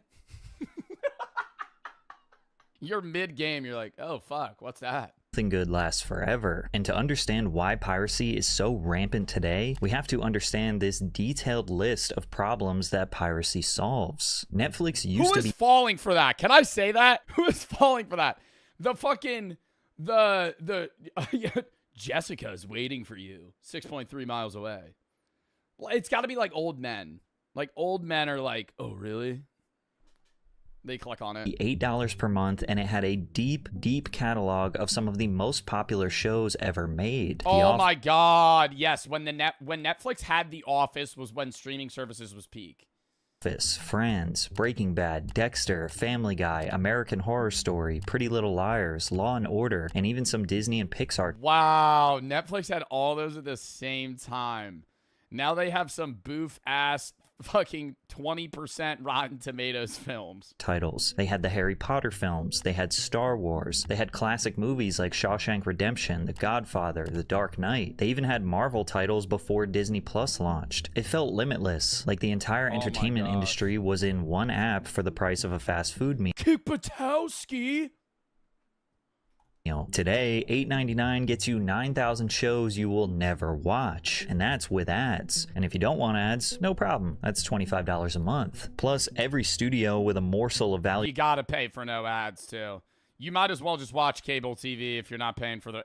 Like, for Hulu with ads, bro, I remember back when I would watch One Punch Man on Hulu, it would be fucking like 15-minute episode, 5-minute mid-roll ad, or 5-minute pre-roll ad, 5 minutes of the show, 5-minute mid-roll ad, 10 minutes of the show, 3-minute mid-roll ad, or end-roll ad till the next one. IP decided to make their own app. So instead of one library, you get 10 half libraries, each charging you separately. Oh my god, I love that. Yeah, I love that. When you go on Pawn Stars and they have seasons 1, 15, 32, and 17. Oh shit, bro. Oh my god, wait. They have one of my favorite shows. They only have seasons 1, 4, 5, and 12. Where's the other ones at? HBO Max, $21 a month. Hulu and Disney Plus, $19 a month. Peacock, $17. Apple TV Plus, Paramount Plus, Discovery. I feel like they only really do it though for shows that don't have like a definitive plot line. You know what I mean? Like usually you'll see that for like Impractical Jokers or some other shit where it's like they have a show that you don't need to know the other episodes to understand. Plus, Stars Play, BritBox, and niche ones like Shudder. Yeah, Survivor. They'll do it for reality shows like Big Brother, Survivor, or some shit. Crunchyroll, Acorn TV, all jumped into the fight, each charging $4 to $20 a month. I sometimes. What the fuck is Acorn TV? What the fuck is Acorn TV? Yo, anybody in chat got Acorn TV? Really? Actually. No one has that. What is on Acorn TV? I gotta actually Google that shit right now. Acorn TV is $8.99 a month. Like, what do they have that would make me want to see Acorn TV? Made in Italy, Bloodlands, Maternal. Don't know any of these shows. Cracks, Girlfriends, The Terror, Turning Green. Bro, can I say this really feels like... I'm going to show this. Hold up. Like, this feels like... What are these shows? Like, when you're scrolling through this kind of feels like when you're on an airplane and they have like, oh, here's the catalog of shows we have. What am I looking at? The Other Wife? Dog Martin? Bon Voyage? I've never heard of any of these shows. The Killing. The Journey. Henry. 800 Words. Mayflies. Coastal Ireland. With Adrian Dunbar. Yeah, I'm really going to pay $8.99 to see Coastal Ireland with Adrian Dunbar. I want to scroll until I recognize one show. I mean, dude, is this all like British shit? What am I looking at? Murderland? That's their whole thing? A Stitch in Time. Movies. What movies do they have? Maybe that'll be better. Maybe that'll be better.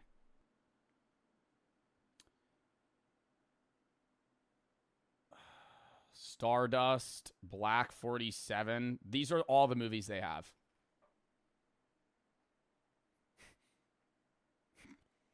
That's all the movies they have. $8.99 a month? Why am I paying for that?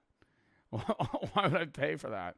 What are they offering? And some of them just don't make any sense. I understand Stars, bro. I remember Stars was like the shit before Netflix. Into the fight, each charging $4 to $20 a month. I sometimes have this thought like, man, I wish I could just pay one price for all of the streaming services grouped together. And then I realize that's kind of what cable was. But streaming was supposed to be the solution. Well, no, bro. Cable was, yeah, it was cool. The problem with cable was like you paid for cable, but you could only watch the show if it aired at a certain time. If we reverted back to cable TV and made it so like I could watch an episode of whatever without having to fucking record it on a VCR. Yeah, some dickhead just said, Nathan just said record it. Bro, I'm not going to sit there and be like, I need to record this episode when it airs. Then I have to actively spend time out of my day to remember to record an episode of a show that I want to see. Otherwise, I have to wait for that shit to air. No, it should just have a catalog of like out episodes that I have to be able to, that I could watch. But that's not how it was. You paid for cable TV. You had on demand. And then when you would go to watch the show, some of it would be free. They would have ads with it, sure. But then a lot of the time you had to pay for it. You had to pay like $8 for one episode of a show. And then you owned the episode. And yet they are slowly turning into the very thing they sought to destroy. Check out this old residential cable service price sheet from 19... The internet's strangest workout fads. Welcome back to the Papa Meat channel. How you doing? How you doing? Come in and sit down because today we're going to be taking a look at the strange and weirdest workout classes. You know, those kind of classes. Everyone wants to be healthy, kind of. But dieting doesn't always cut it. Never does. Going to a traditional... I think dieting is... Well, I know Papa Meat's joking to a degree, but I think working out is like fucking 5% or less for losing weight. I think you should work out so you maintain as much muscle as possible in dieting and also look better because you need to work out to gain muscle. But feeling healthy feels good, dude. Yeah, no, for sure. I'm saying the majority of that is just eating. But there's so many people that just think there's cheat codes. Yeah, there's this guy at every gym. Some old man that's out of shape that needs to feel like he felt in his 20s. So he just shows up, throws fucking 45s on the chest press and rips it. Doesn't even half rep it and just fucking gets up. Wears a weight belt the entire time. Overwhelming to newcomers. But fear not! Throughout the years, many people have pushed the solution to this problem by thinking of new and unique methods of getting your butt in shape. Many of them are strange and questionable, but it's undeniable that they've managed to bring in loads of people who would otherwise remain on the couch. Okay, that's impressive. How is he holding her with his mouth? Is that even possible? There's no way he's just biting down on a strap. There has to be like a hook in his mouth. I feel like that'd rip your teeth out, bro. We're going to look through some of the bizarre workout programs to see if they're truly gimmicks or genuine breakthroughs in the world of fitness. Get off your ass and let's ride! God, Growing up, you or someone you know may have taken part in a wide variety of at-home... Is that O.J. Simpson? ...workout tapes that used to be all the rage back in the day. While home fitness... Dude, that used to churn money for people too. Selling home DVDs. Now you could just watch free workout programs and stuff on YouTube. I don't understand that. Like people that sell workout programs in modern day, it's just like a bad side hustle. I know it sells in part, but I also think from a consumerism standpoint, why would you ever pay like $50 for somebody to teach you how to work out? Not in a physical sense. It's different if you're getting a personal trainer that's also motivating you and crafting something specifically for you versus you just buying like some shit from an Olympian. Like a fucking Mr. Olympia that's just selling a $50 fucking workout program. You're really out of shape, never lifted a day in your life, and he's just throwing some shit on you. Yeah, you're going to have to do a fucking pyramid set on the hack squat machine. It's going to be 15 sets. Good luck. It's called, Buns of Steel. It's called fucking getting the quads up, man. This is the Quadzilla workout. You've never worked out a day in your life just ripping the Quadzilla lift. You're going to be in a wheelchair after today. Tybo. Remember Tybo? Geese! Geese provided fairly standard workout routines, there were many that tried to target different corners of the market. Chair dancing fitness, for example, would teach workouts you could perform while sitting stationary in a chair, sometimes while holding two plates that you could clap together. The big ones I remember back in the day were my mom did And that's so lame. I feel like the most common one that I saw when I was younger is yoga. Like, I vividly remember hearing and seeing all the people, like, I feel like all Gen X, like, moms did yoga. Like, when I was younger, like on a fucking VCR tape. All right, now we're getting into the downward dog. My mom did yoga. Dude, I feel like so many people did yoga. Yoga, Zumba, shit like that. What is yoga? It's like, you have to hold random positions that, like, work out parts of your body. It increases flexibility, stamina, and I guess, like, muscle strength. Come on, you working? That kind of thing. It's also like a weird form of meditation. Or not weird. It's a form of meditation. Good. And then there was P90X. Show us some yoga. Yeah, you just want me to bend over, bitch. P90X was fucking huge. And then there was one more. Was it the gay guy? No, that's Richard Simmons. Yeah, he used to think, "You're beautiful," and then whatever. There used to be one. It used to be like two, the duo. But P90X was the, "Oh, I want kicked my ass." That kind of thing. Being 14 and saying that. Oh, God. Some workout tapes focus on very specific types of workouts, like Body Flex's aerobic breathing courses, where instructors would squat down and aggressively breathe out as if they just survived a potential drowning. Lips together. It comes from... Somebody paid for this, by the way. They bought a CD or a VCR tape of this shit. Lips together. $30. Hi, my name's blank and blank, and I'm going to teach you breathing exercises. Now, that's really going to expand your diaphragm and let more air into your lungs. You're going to be much more efficient when it comes to working out when you do this. So every time you're at the gym, just make sure... It comes from down here. You're just like hyperventilated breathing. People are going to think you're dying if you do that in public. Some people need a little bit of extra motivation to get them moving. For them, they would turn to the strange selection of erotic home workouts. Do people do this anymore in 2025? I think now it's a lot also, what the fuck? I think now it's a lot different. Like, nobody really sells these types of classes. I think there's a lot of weirder dieting things where people are like, yeah, you need to just eat raw meat. You have to just drink your own piss. Drink your own piss. It makes a man of steel. Like some fucking insane shit. Lick the slime off worms. That'll fucking harden your gullet. Go steal bird eggs from your local tree. It's better for you. Yeah, there's like Liver King shit now. Then it was just workout programs, but it was like alternative stuff. Now it's gotten really, really into weird shit. There still is stuff that exists like that now, but I think it's more IRL classes of like those trampoline workouts or where they wear those like bungee shoes. You know what I'm talking about? It's literally like the equivalent of like adult moon shoes. And they'll fucking, I have them. And they'll stand there and they'll be like, all right, 3, 2, 1. And they're all smiling. And it just feels like you're in a liminal space with people that aren't fucking, like, there. Love those. Put their pelvis up, and they're all wearing the one-piece thing. Doing the humps. You ever see that Jamie Lee Curtis? I forgot what movie. I would take a stripping pole class. I've said I wanted to do that. I think that'd be a good workout, and I think it'd be really funny. And I could vlog it.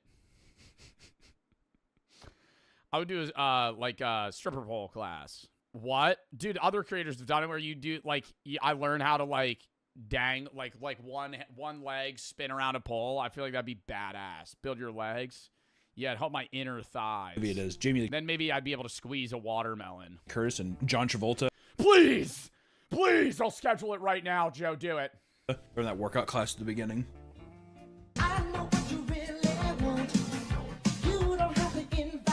I'll show that clip. It's good. Linnea Quigley was known as a popular model and Hollywood scream queen in the 80s and 90s, and her breakout role from Return of the Living Dead, remember that?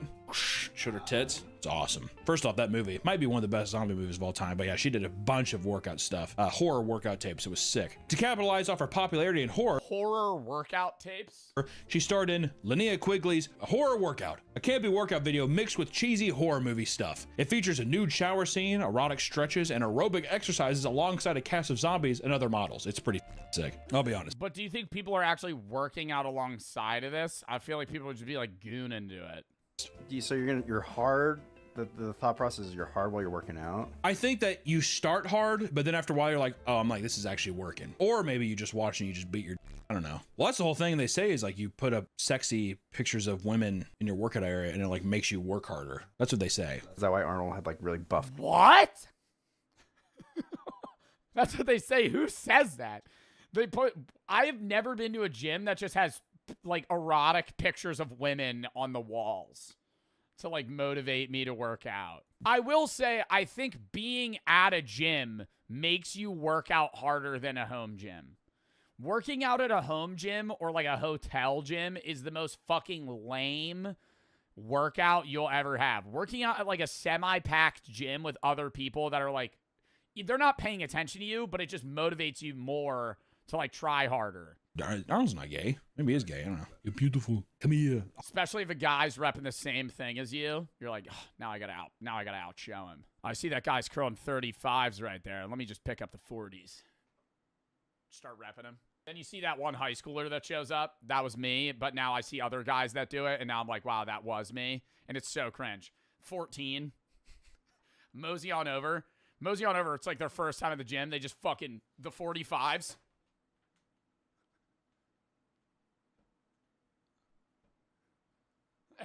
Just start fucking ripping them. I'm like, there are teenagers that could do that, but not like your first time working out. You know what I mean? Because there's times where I'm not as strong as I was in high school. Like senior year in high school, I was actually stronger than I am now in terms of what I could lift because I would work out more and I ate more. But like freshman year me would curl the same weight that I curl now. And I look back at it and I was like, damn, how did I lift that then? And then I remember that I would just fucking cheat lift, like everything. Like I would bounce a bar off my chest. I wouldn't actually like work out. There's also prancercise, an awkward. Oh my fucking God. I don't like this one. Where they attach ankle weights and just run around like a horse in a field. Routine created by Joanne Rohrback that simply involves going out in an open pasture and skipping while waving your arms. The whole idea is that you are supposed to mimic the movements of a horse to elicit a feeling of freedom. Additionally, to get the maximum results, you must mimic the horse's diet as well by going vegan and eating nothing but grass. I added that last part, but still you could. If you ate nothing but grass, I think if you ate nothing but grass, it'd kill you. I think it would like clot in your. Why do people need such weird, innovative ways to work out? Just fucking go on a walk. Just go on a walk. Go to the gym. Do the elliptical. Do the Stairmaster. Right? Like you jog. You know, can't jog, go for a swim. Can't go for a swim, go for a bike ride. Can't go for a bike ride. I don't know. Calisthenics, you know, maybe buy 3-pound weights. You could digest it. Find something heavy in your house. Pick it up, put it down. Now do that 150 more times. A lot of the time working out isn't meant to be fun. And that's the brutal truth, right?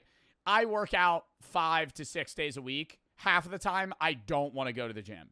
Preach a spiritual. I would rather do nothing. Connection to nature and to distance yourself from monotonous routine of industrial gyms. The creator of Prancercise created the workout in 2012 and created a workout video. Like I have genuinely dreaded leg day since the start. If I've done 1,000 leg days, I think I've looked forward to 5 of them. But I do it because it's like, I got to do it. You know, if you don't do it, then, you know, you're kind of caving on your own, you know, promise to yourself. To show off her technique, the video went viral for its ridiculousness, which landed her on the news, making the exercise even more popular. Would you do that? So far out of all of them, which one would you do? I'm doing the horror one, dude. Yeah, I was gonna Get say. a big titty. The horror one? What were the other ones? I think I could do like any of the videotape ones pretty easily. I want to get hard while I'm doing jumping jacks. Flop it up and down. Boing, boing. This video is sponsored by Express. Oh, I thought it was going to be Bad Dragon. At-home workouts are not just a thing of the past. They have evolved into something completely different for the modern consumer. Naughty Girl Fitness is a YouTube channel that offers viewers a very unique workout experience. The following movement experience might result in you looking sexy AF and connecting to your inner badass bitch. Work out at your own risk. We are not responsible for injuries. Please refer to our terms and conditions for liability waivers. Each video usually has a skit or theme that plays into the type of workout you'll Which is dry hump in the air. be doing. The pop that ass workout involves a lot of core workout and twerking, while the couch potato killer workout has a lot more punching and kicking. You give me boom and a crack and a boom and a crack. Come on, boom. Yes, scare her. I just couldn't do this. I couldn't follow along with this workout and feel good. You know? Give me a boom and a punch and a boom and a punch. I'd be like cringing at myself. A crack. Come on, boom. Yes, scare hoes. Bring it back, bring it back. Scare hoes. Bring it back, bring it back. What's going on? No, seriously.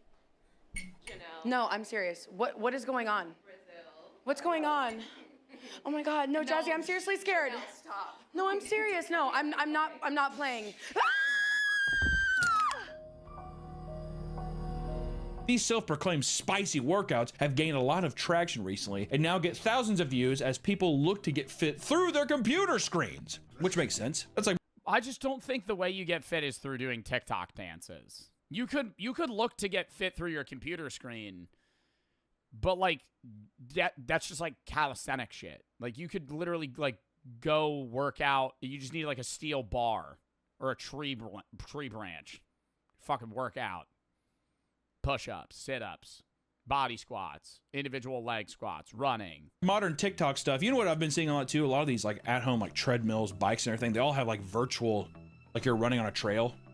You watch the big screen. But that's like some of the workouts of like them like looking back to you. Come on, you're almost there, come on. Collecting coins. Bring. My life is like a video game. Yeah, that deal. In the modern age of fitness classes, it seems that people will do just about I think you don't need a video game for that shit either, too. Like, if I ever go on a run, I give myself something in the distance that I need to pass before I could slow down. And then if I pass it and I don't feel like utter shit, I will then give myself another, like, mailbox or tree that I need to reach, like, you know, 200 meters away. I feel like you just have to consistently do that over and over again, and then it just gets easy. anything before they pick up a weight. Not me, dude. I'm ripped. I'm swole as shit. People noticed on Reddit. See? Ooh. Put those guns away, man. Oh. I do wonder what Papa Me could bench press. You could crush a watermelon. Kangaroo jumping is a new wave of exercise. 215? I would guess 3, bro.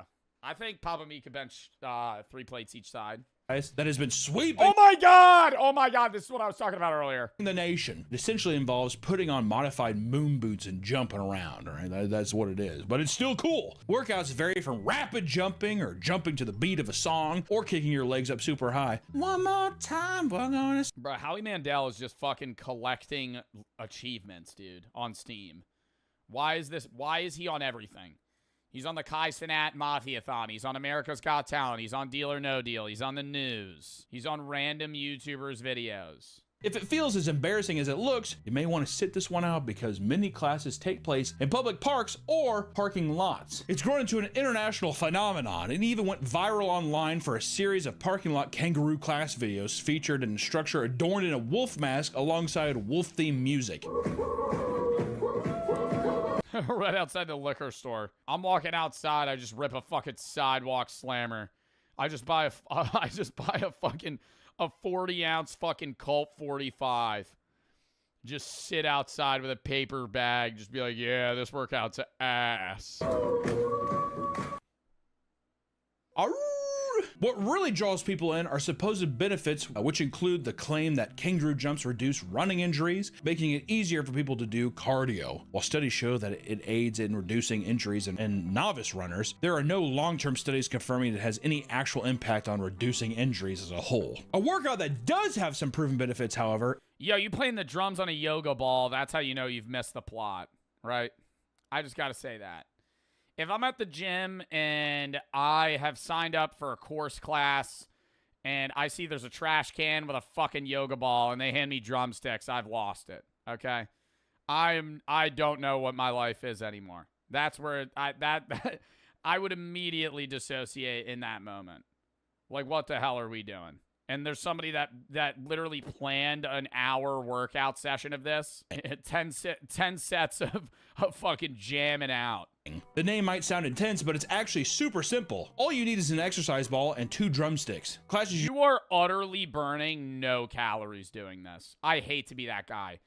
If you want to do this for a fun social activity, that's fine. If you're planning on getting in shape and you pull up and they're handing you a yoga ball and 2 drumsticks, walk out of the fucking room and hit the treadmill. Usually involve you're not burning calories doing that. People drumming to the beats of songs for long periods of time while dancing around the ball.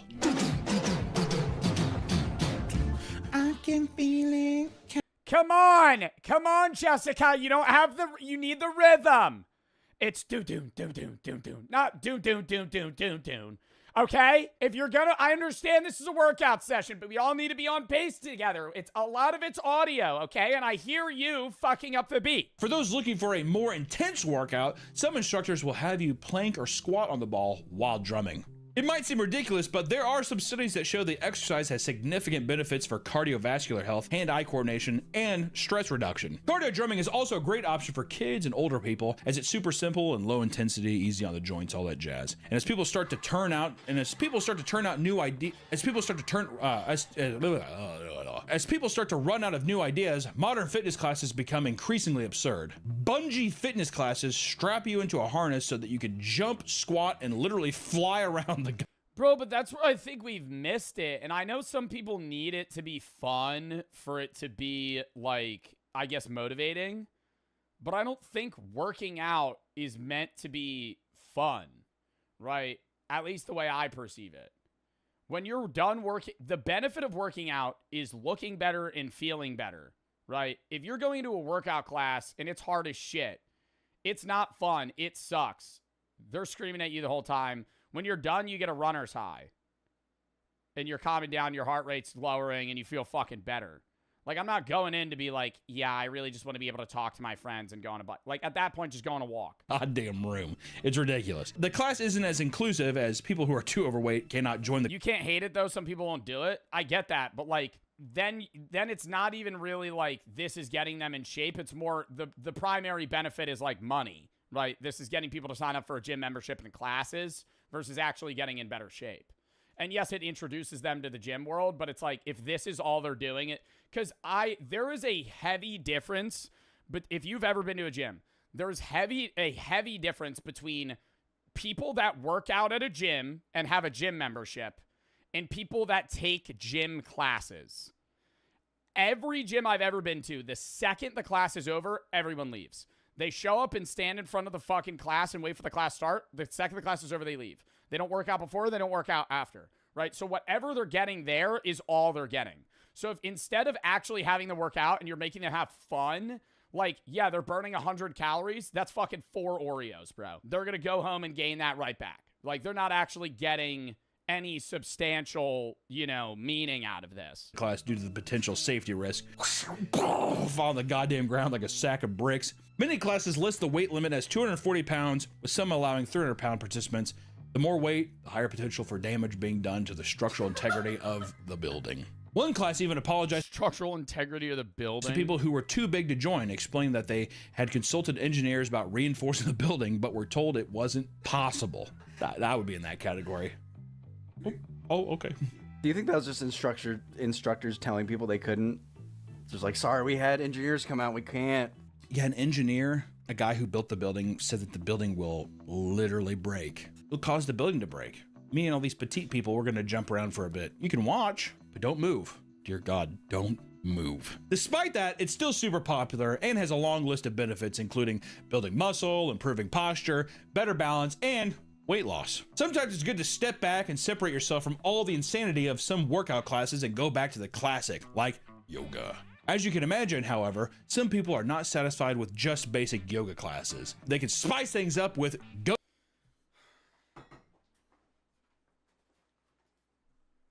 It's supposed to be like meditative.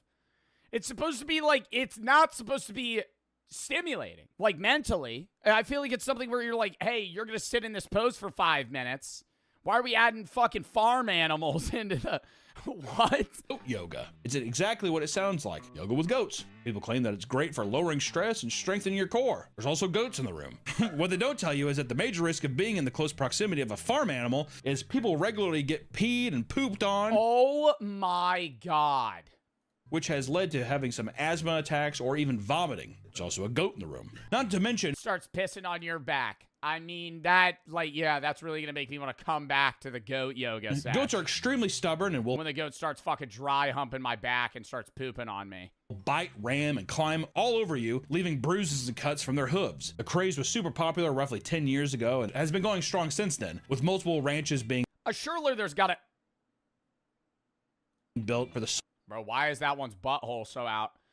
There's surely got to be a better animal for yoga. What's like a better animal for yoga than a goat? Like a capybara? I feel like that's hard to obtain. Cats? No, they wouldn't even, like, maybe a dog. I feel like a dog. Like, get, like, specially trained dogs and then do yoga with them. I feel like cats would be bad. They wouldn't want to be... maybe if they were really friendly cats. Sole purpose of goat yoga. And just want to, like, jump on people. There's also a goat there. Do you think the instructor's a goat, too? I would be pissed if not. I walked in the class and there wasn't a goat with a little head. Alligator yoga? Yeah, why don't we do that? Why don't we change the yoga? See, this is what I would rather have. We're going to do a yoga class, right? But you're going to be on, like, a raised platform 7-8 feet off the ground. And in the bottom of the area is going to be a loose saltwater crocodile. That's like 10 feet long, 20 feet, or 15 feet long, 1,000 pounds. It hasn't eaten all day. If you fuck up the pose and give up, they lower you 5 inches. And every time you mess up, they get you closer and closer to the crocodile. Another weird form of yoga is laughter yoga, which hardly involves any yoga at all. It's basically just a string of simple breathing exercises. Oh, yeah, sorry, I can't hang out. I got laughter yoga later. I'm going to go sit in an office room with some random person and just go,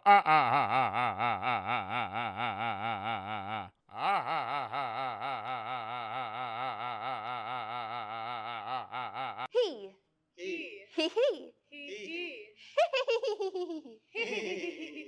It's usually done standing and uses a lot. That pisses me off. A lot of ridiculous hand movements. Most of the hand movements are used as a warm-up before a series of creepy laughing exercises. Yes. Hi, my name is Vicky.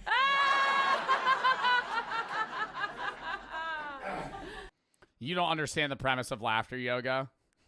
Hey, my name's Joe. Everybody starts laughing. The fuck's funny? And I have breast cancer. And I have breast cancer.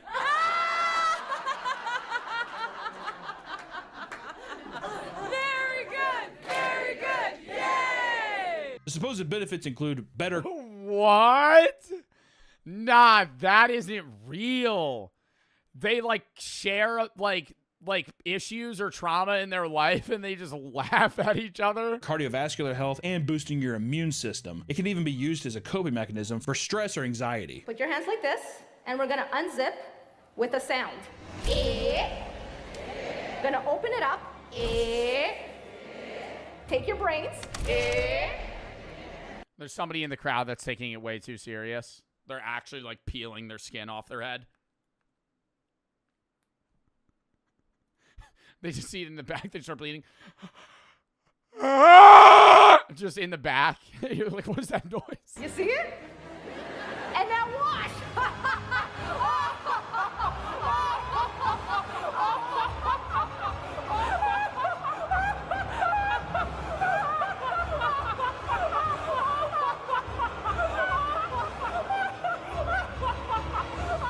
This exercise has a very cult-like following. Many who practice it believe TED Talks have lost the plot. Is this new? it can cure almost anything. What the fuck? That's never good. A lot of people work out to benefit their sex appeal, and alternatively, some people want to incorporate sex into the workout itself. Aerotraverse Fitness mixes erotic hip thrusting with core and pelvic floor training. Classes involve women rolling out on a yoga mat and performing all sorts of What? erotic movements. People are paying for You this. can expect anything from grinding, dry humping, and twerking to be performed in this classroom. It's awesome. The whole purpose is to promote. Whoa! The following footage is workout tutorials. This is an instructor. There's dry humping. Holistic sexual wellness and health, which claim to make your sex life better. Yo, what are People believe we that this specific doing, bruh? This is more than just a workout, man. type of This exercise is- brings them closer to their partners and is spiritually enriching, equating to a healthier body and soul. It is extremely popular in countries like Russia, where content creators post TikToks that gain millions of views. Most of the comments think that the whole thing is weird. However, there are a few that get sucked in. Does anybody want to grind on Mikolov? Yo, this is surely somewhere where only women instructors exist. If you pull up, yo, I'd be mad. I gotta say that. Like, if you had a significant other that was like, yeah, I'm going to this workout area, I'd be like, what do you do? And they're like, dry hump the ground. And the instructor, I'd be like, really? You're paying for a class. I feel like it's different if it's like the instructor's like at the front of the class doing it and all the people are just like dry humping the mat. But if the instructor's like, nah, let me help you with that. Whoa. Wait till you hear about sexercise. The main purpose of this workout is allegedly new pose unlocked. Never seen this before. To strengthen couple bonding, allegedly. If you can actually sit down and watch a workout video, you'll see that it's basically just borderline with clothes on, Miss Tybo. A lot of exercises involve the woman climbing on top of the man or the woman being lifted in some kind of convoluted way, you know. There's also lots of grinding and even overtly This is out of Planet Fitness. This is insane. Sexual positions, but because people are lifting or stretching with clothes on, it's considered exercise. Within the community, they even use sexual terms like quickie to describe quick workouts. Some coaches literally use sex positions as work. What is the woman gaining from this? Coaches literally use sex positions as workouts and have people do crunches or stretch while in that position. Everyone who practices exercise claims it's a good way to work out and get close with your partner, but it seems like actually just having sex would be a more effective. Bringing sexy back. 5th annual Valentine's Day sexercise workshop. You know there's people that are soft pitching an orgy. At the 5th annual sexercise, there's somebody that's like just slow while reading the room. Kind of thinking of doing like we all leave our keys in a bowl of sorts. Just like kind of like hang out. Oh, so a swingers part? No. Workout for couple. Well, I mean, like what would you? How would you perceive that? Bond with each other, unless it's a whole like peacocking thing where it's like, let them look. Where's the thrill? When it comes to workout classes, nothing is as cult-like as Soul Cycle. Soul Cycle is a boutique. Soul Cycle's big. Soul Cycle's really big. Indoor cycling class that was founded in 2006. Was started from humble beginnings, evolved into. But I think that Soul Cycle makes sense in that like they're hard cycling. An empire ranking in a net worth of over $100 million during their peak in the mid 2010s. The classes themselves aren't just cycling. They're high intensity workouts that include a variety of dance choreography too. It's absurd. A typical spin class consists of loud music and an instructor that leads the group and motivates you to keep going. I think my ideal like cycle workout class would be we all get on the bike. It's dead silent. They throw on the highest interval rave music I've ever heard in my life. Like and I'm just it's like go. You have 5 minutes. Whoever gets the furthest gets a coupon. I pay $30, but I could walk away. I'd be like, all right, I'm in. I just rip it. just the entire, like literally just like, oh, I get a $25 Texas Roadhouse gift card if I win.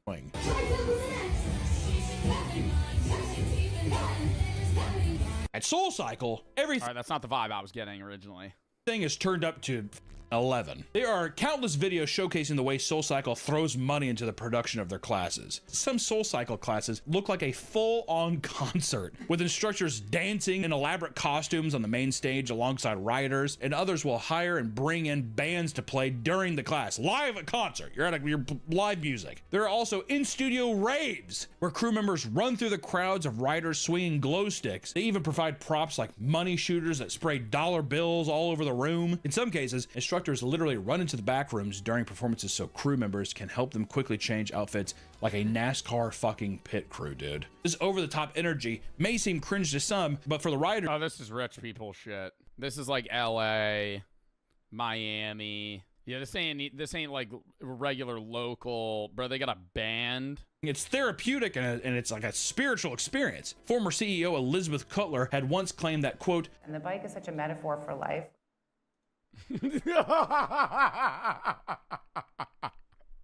And there's just rave music. Some instructors will go into passionate motivational speeches during their classes, screaming at the riders that they're strong and they're valued. Even though life might be kicking us down right now, even though... Oh, that would piss me off, bro. I understand, like, I think there's a time and the place for, like, a sappy motivational speech. If I'm, like, halfway through the fucking cycling workout and she's like, I know we've been all I'd be like, bro, I'm trying to work out.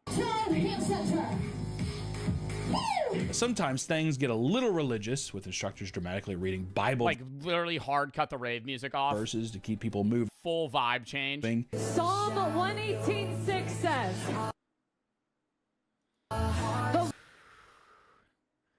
Church SoulCycle. What, I'm gonna fucking receive communion on the fucking bike? What are we doing?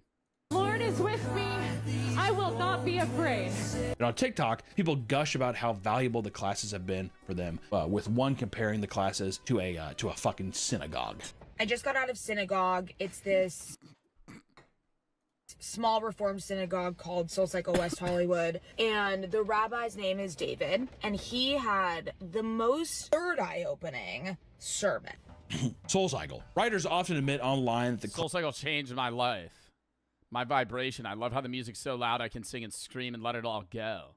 I also love feeling a part of a community and seeing the same faces every day / week. I think that's not specific to SoulCycle. I think that's just like having a club. It inspires me to keep showing up. Would love to hear how others got involved and how Soul has impacted your life. What's your favorite parts of SoulCycle? What difference did it make in your life? Classes have changed their entire lives for the better, not just through weight loss, but the way that they can scream and sing along with other riders to let go of their problems. They've even claimed that they've chosen SoulCycle over actual therapy.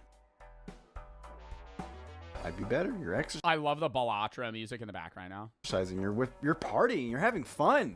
This is the best time of my life. You might even get laid. I think I might get some pussy. If this sounds incredible to you, I'm sure you're curious about the pricing. Well, the cost of the classes is pretty steep. Let me guess. Rich people.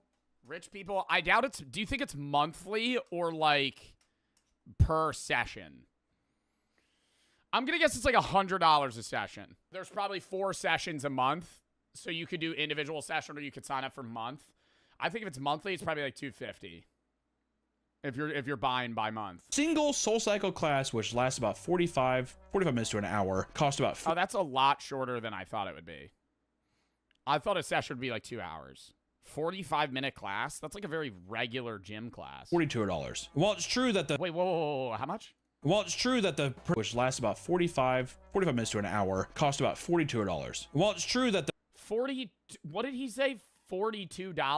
Cost about $42. While it's true that the production of the classes totally captures the hearts and minds of their riders, it's the instructors themselves that keep them coming back for more. I don't think he said 4,200, chat. It's not an understatement to say that more instructors at SoulCycle are idolized. Surely $42. $42 sounds more realistic. It's still very expensive. You're paying $42 for one class. And treated like celebrities because of the charming and motivational persona. There's no way it's $4,000 for a class. I'm Googling this. Yeah, $40. $42. Griffin, one of the most well-known instructors, would sell out in a matter of minutes. She was so sought after by a number of celebrities who exclusively wanted to ride alongside her. Leo? Johnny Depp? People have claimed that Stacy could make the most reserved rider temporarily enter a trance-like state where they work harder than they've ever worked before. And for SoulCycle, their instructors are their biggest moneymakers. Top instructors can be paid up to $400 per class. Stacy, however, made a staggering $800 per class because they were essential for SoulCycle. That's $800 in 1 hour. Wow. Cycle's a success, master instructors were treated like Hollywood stars. They would act like it too, partying all night and popping Adderall in the morning to push through their classes. This company culture ended up inflating their egos to the point of giving them a huge god complex, similar to many cult leaders. Some admitted that the fame made them feel like they could do anything that they wanted to with no repercussions. And one reporter claimed a male instructor gave her a spin class lap dance by gyrating all over her handlebars of her bike. You like that? While she was uncomfortable about it, their other riders squealed with joy. Eee, you're so lucky. His dick all over it. He's like, Mike's, the magic mic's on. Others would openly fat shame and use homophobic and racist slurs. And in one case, a master instructor referred to a black woman as Aunt Jemima. Ooh.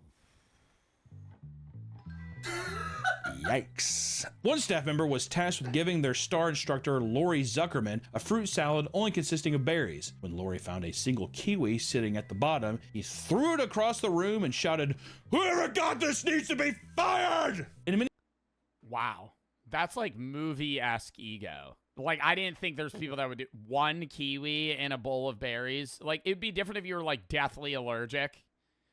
You got a kiwi piece in your berry bowl, and you fucking break the glass, throw all the food on the ground. In many cases, they would get drinks with and even sleep with their riders, something that the riders would brag about to the other riders in class. Yeah. Shut up. Who put this kiwi in here? SoulCycle riders long to be close to their favorite instructor, fighting over the height. Dude, it's just mini parasociality. That's all it is. It's like the same shit as like Twitch streaming or fucking like K-pop or whatever, dude. It's just like they feel like a part of a community and the instructor's like a goal they could obtain. Highly sought after and coveted front row. It introduces a type of cycling hierarchy where the most hard work. Oh, that's so fucking weird. So if you're the closer you are to the instructor, the better you are as like an individual in this class. Like if you're back right to the class, you suck. Working people are granted the ability to help lead the rhythm of the class. People will come to class extra early just to be the first ones to charge towards the front row bikes. For them, damn, do you think they run there like it's Black Friday? And their hard work praised by their instructor is everything to them. The most passionate ones even purchase $55 front row tanks from their merch store. Awesome. It's been said that instructors purposely keep the most attractive riders in the front row, often taking less desirable riders. So what do they tell them? Hey, I see you're sitting next to my bike. I am the instructor today. You know, I've seen you in the class before, usually in the back left or right row, kind of where it's darker. You know, you can't really make out any faces over there. And, you know, I could kind of tell by your silhouette that you were, how do I put this? Slightly repulsive. Seeing you in the sunlight here, you're kind of looking more like a vampire. Could you maybe go back over there? Riders will switch spots. Could you maybe not cycle near us, or that's to achieve this? You love the energy. Let's put you in the back.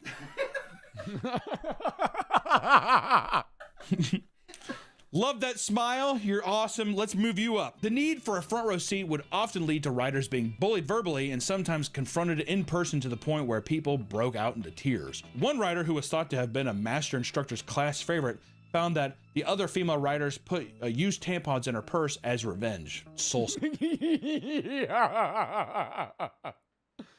Yeah, I'm gonna be cycling next to Vanessa today, okay? So let's say I made it to the top of the... She's like sifting through her purse.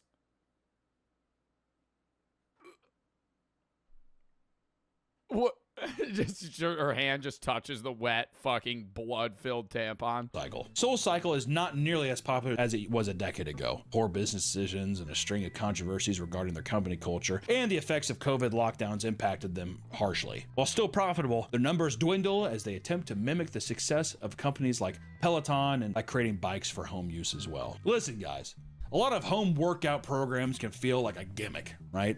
Sometimes it feels like people would rather do anything and pay anything just to avoid going to a traditional gym. I know I would, but you know what? Any way you can do something to just be more healthy, I say try it. While many of these can seem silly, at least it's motivating people to take that first step and make an effort to get healthy. Yeah, I think you just don't want to get trapped in that mindset that, like, this is the best way to work out. You could be like, this is fun. But I think a lot of them are over marketed to where it's like, hey, you're actually burning more. This is better for you than going on a run. I suppose there's no harm in that, except for people like, you know, the Soul Cycle thing was probably a bit crazy. All in all, not a bad idea to just get up and be a little active. But until next time, my friends, stay active, stay healthy, and Tybo. We'll see you. That was a W vid. All right. Next video.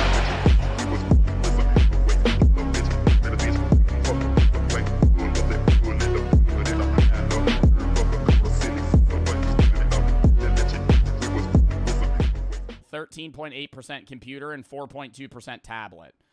So most people watch me on TV, phone, then computer. Also, 1% of my audience is from Sweden. Fucking shout out to the Swedish people that watch me. Never thought I'd have 1% of my audience be from Sweden. It's US, UK, Canada, Australia. Makes perfect sense. Then Sweden. I'm like, whoa. Shout out to the Swedish viewers. Then it's Germany, Ireland, Netherlands, Philippines, South Africa, New Zealand, Norway, Denmark, Poland, Finland, Belgium, Romania.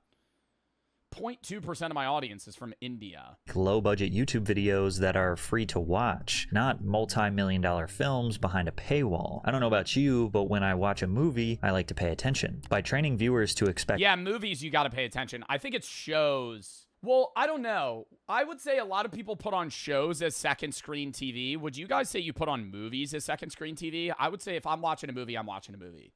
I'm locked in on a film.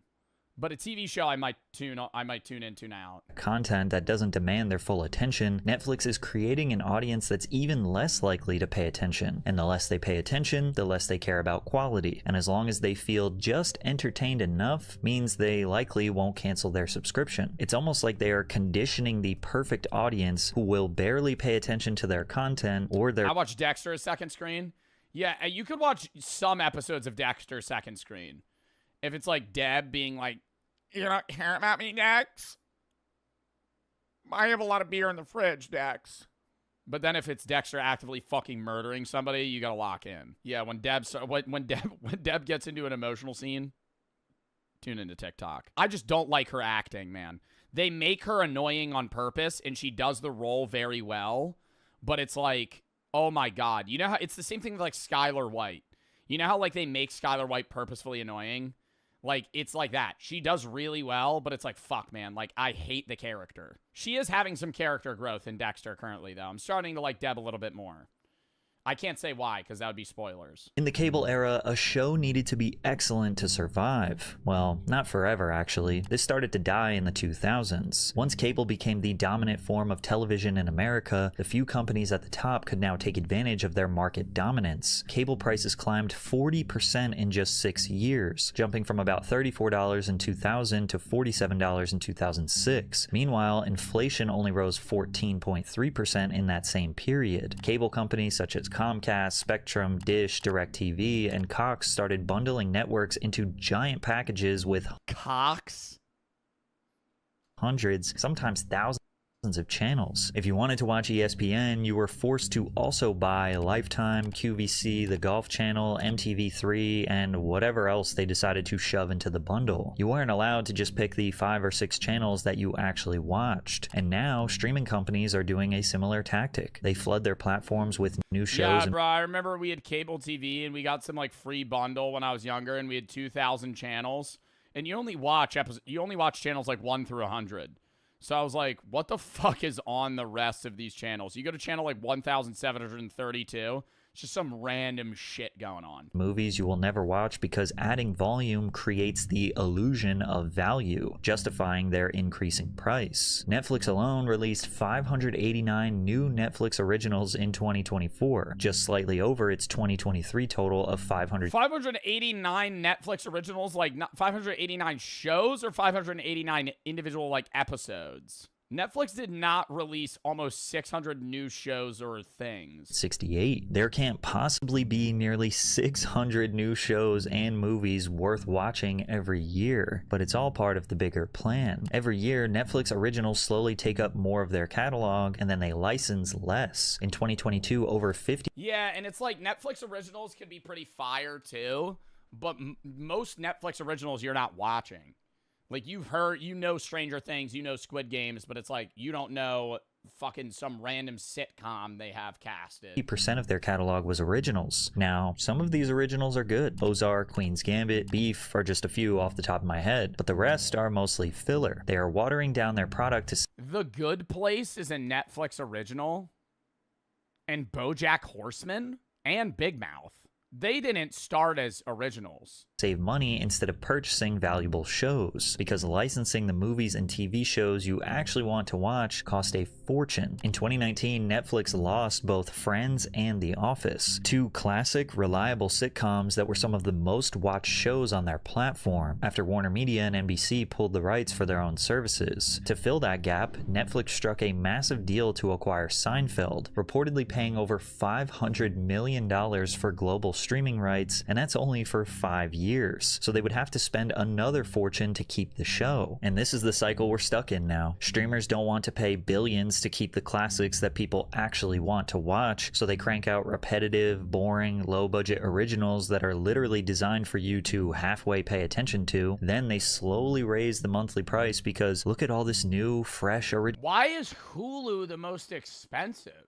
Hulu does have a lot of good stuff, I think. But I feel like, is that because it's Hulu without Hulu without ads? It's not ad free. This is not ad free. Oh yeah, no. Oh, you mean I'm saying this is not with ads. This is ad free.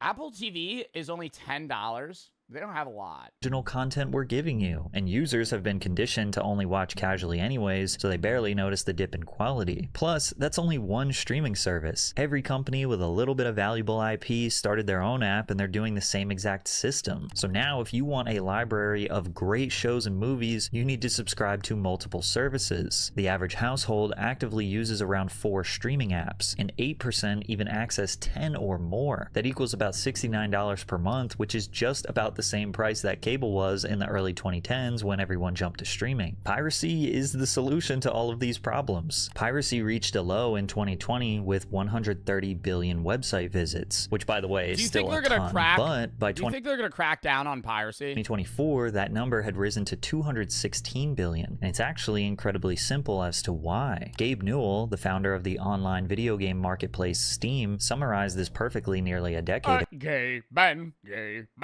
ago. We think there is a fundamental misconception about piracy. Piracy is almost always a service problem and not a pricing problem. If a pirate offers a product anywhere in the world, 24/7, purchasable from the convenience of your personal computer, and the legal provider says that the product is region locked, will come to your country 3 months after the US release, and can only be purchased at a brick and mortar store, then the pirate service is more valuable. In short, convenience is key, and people are willing to pay, but why are they making it so complicated? The music industry got it right for the consumer. They created something so Oh, that's true. There's competitors, but I really do think like I don't have a problem with Spotify. I understand like what is it? Like I buy Duo. How much is Duo?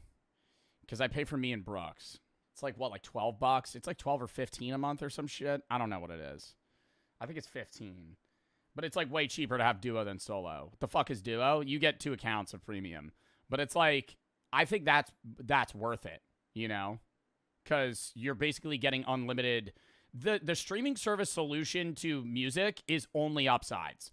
Because if you remember prior to Spotify, Apple Music, all that, you had to buy the songs on iTunes. Like you were paying $1 a song, $1.50 a song. So if you had like 200 songs you liked, oh, you were fucking spending a bag to listen to that shit. Like, it was expensive. Now, yeah, you don't own the music, but it's like dude, you're paying way less than you used to. Simple that it wasn't even necessary to pirate music anymore. At its peak, Napster had nearly 80 million registered users downloading and sharing music for free. By the mid-2000s, sites like LimeWire and BitTorrent were handling billions of illegal downloads every year. Year over year, music revenue sales were dropping, and the music industry executives were convinced it was because of piracy. That's when Spotify, Apple Music, and other music streaming services came around to essentially make the Netflix of music. However, these services are better because there is no exclusivity. No matter what service you pay for, you will have access to basically the same exact music as any other. The only thing is you don't really get remixes on Spotify, which does annoy me. YouTube has that, Spotify doesn't. Spotify has like all mainstream shit. They don't really have like underground, like unless you upload it specifically to Spotify. It's like more rare. One monthly price and nearly every song and album ever made. Now, this isn't necessarily all good. This has devalued music incredibly. That's false as fuck. They don't have a lot of the remixes that I look for.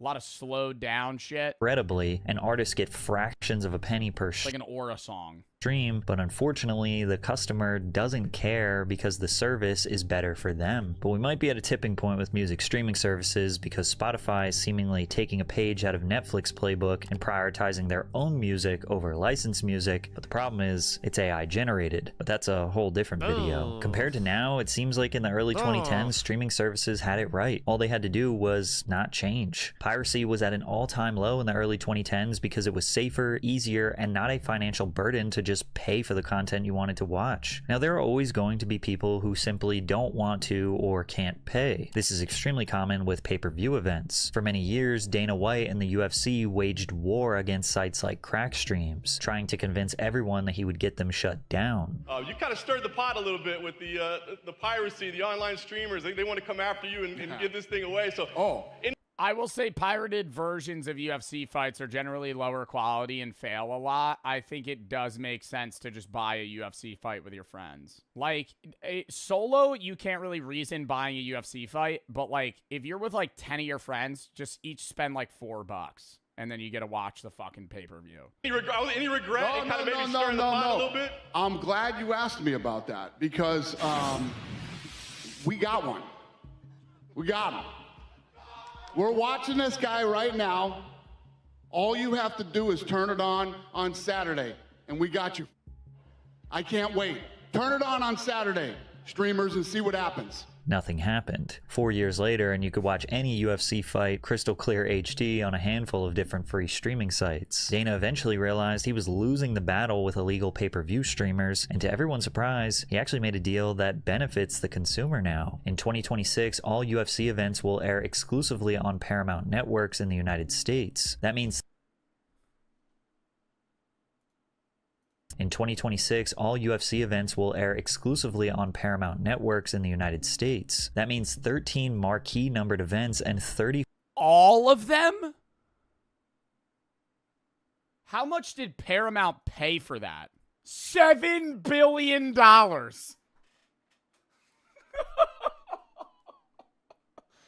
$7 billion. Oh my God. Wow, I was gonna say that shit ain't cheap. You're getting all of the UFC. Fight networks in the United States. That means 13 marquee numbered events and 30 fight nights will air via Paramount Plus. For $13 per month, you can get all the UFC events and all of Paramount's content ad-free. This is actually that is so fucking crazy, dude. A monumental shift. For the first time ever, $7 billion. Fans will have access to the fights at the lowest cost in history. But it's not all positive. Some suspect that this is the beginning of the UFC resorting to basically all the exact issues I have already raised with streaming services. Once the UFC moves fully to a streaming platform, they've got your money locked in, whether the card... But then how do fighters get cuts at pay-per-view? Because don't main card fighters get a base salary for the fight, and then they also get a cut of the pay-per-view earnings? So how does that happen? Like the views. Card is stacked with superstars or filled with nobodies. That pressure to deliver massive must-see events disappears McGregor was the last fight to get pay-per-view percentage. Is that true? overnight. And honestly, that's already been happening in the past couple years. The storytelling is basically non-existent. Cards are bloated with fighters nobody cares about. Their upcoming talent pool is getting less impressive and exciting. But now the cost of 13... It is less. I do see a lot of people say what is it, Dagestan? Like all those guys coming out of there are like boring to watch. I don't know. I'm not like an avid UFC watcher. I'll watch like big cards that I'm hype about for like fighters I want to see. But a lot of people say like wrestler UFC fighters are really boring. But it's like that's it's a part of the game. You know, it's UFC, it's MMA, it's mixed martial arts. It's not just boxing and fucking high, you know, spin kicks and knocking people the fuck out. Like, a lot of it's going to be grappling. I will agree, though. When you're hyped for a main card and then you wait 3 hours for the main card to start and they're just hugging each other on the floor for fucking the entirety of the fight, it's not fun to watch. But it's like, it's a part of the sport. You know, you have to like that. You have to... That's more of an acquired taste in fighting, is watching guys, like, live in the clinch versus dudes that just strike and knock each other the fuck out. Marquee events is roughly the same price as one pay-per-view. So as long it's like the chess match part of it. It's like it's different from just like full power swinging. as you get one good card per year, it's technically worth. I like grappling. I like a mixture. I like when it's like some dude that's really good at grappling and then also a guy that's good at grappling but also like, you know, striking, and then you have them try to get out and play towards their expertise. It does suck when it's literally just like they live in a clinch and nothing happens and they just throw like elbows. Worth the subscription. They quite literally just cheapened their product, so we should expect the quality to decrease even more. Also, fighters have traditionally been paid based on pay-per-view points, meaning if the card sold well, they got paid well. Once that model disappears, the UFC has to raise base pay for their top Oh, see, that answers my question. stars just to keep them happy. That makes those stars more expensive to book, so to save money, the UFC will inevitably have them fight less. Fewer high-profile matchups, more watered-down fight nights, and a whole lot of filler. Fans will pay less, but they also will get less. All of these companies across the entire entertainment industry, besides music, kinda, have overcomplicated their model of delivering content to customers for the sole purpose of squeezing every last dollar out of the end user. I believe most people are good people, and I don't think anyone expects to get quality entertainment for free. We were in a good sweet spot in the 2010s, but greed ruined it. Now the costs are higher, the content is worse, and the convenience is gone. I've canceled nearly all of It'll revert. It has to. Because there's a level of like, not even like capitalism, but there's a level of like competition where if it gets too expensive and they don't have a good like portfolio of shit, people are just going to stop buying it. Those companies fail. That catalog of stuff goes to another company. They might hike their prices, but it'll still be a better deal overall. Like, it sucks, but it's going to be an up and down. It's hills. my subscriptions or reduced to just the ad tier because I just don't watch as much. And I know I'm not alone. When the system no longer respects the consumer finds another way. That's why piracy doesn't feel like stealing anymore. It feels like the logical solution. Do you think this will have UFC fighters leave? And go to a different fighting league? Because Dana's still probably paying them more than anybody else. So probably not. All right. Chat, we have this.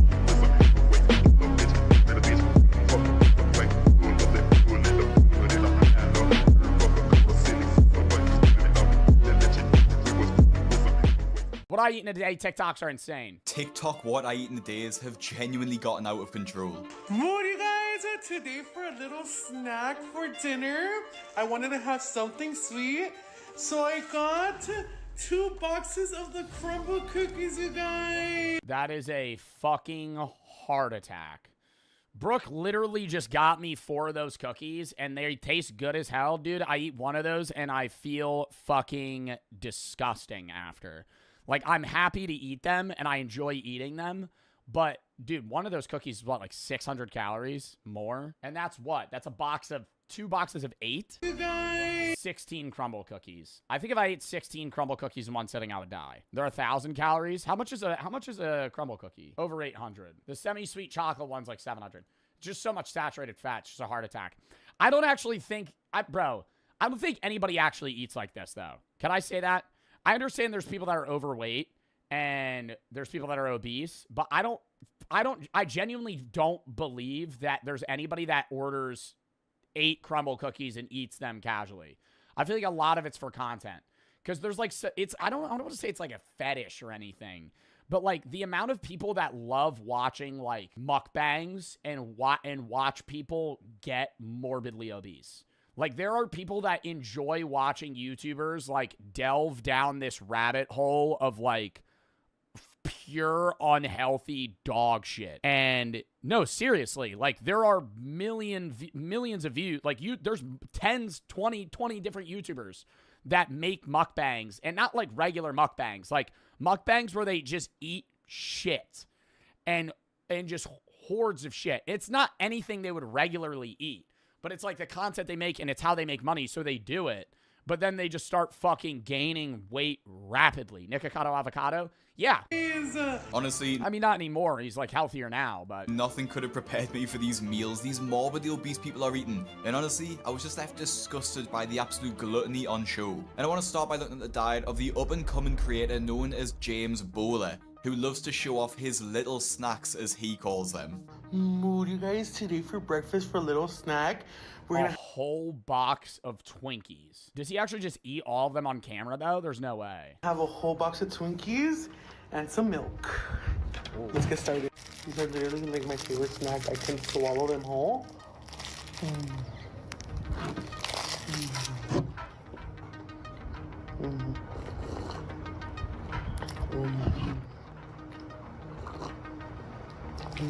The second one.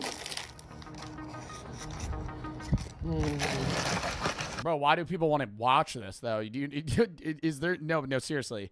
Because it's not ASMR, you know? That's why I was saying it has to be, like, some weird... Like, the moaning. I'm telling you, bro, it has to be, like, some fetish content. Like, there's no way... Because I get the appeal of ASMR, where, like, somebody eats something that makes, like, a weird crunchy noise. Bro, what's that? You know that ASMR where they be drinking, like, slurp juices? Like this.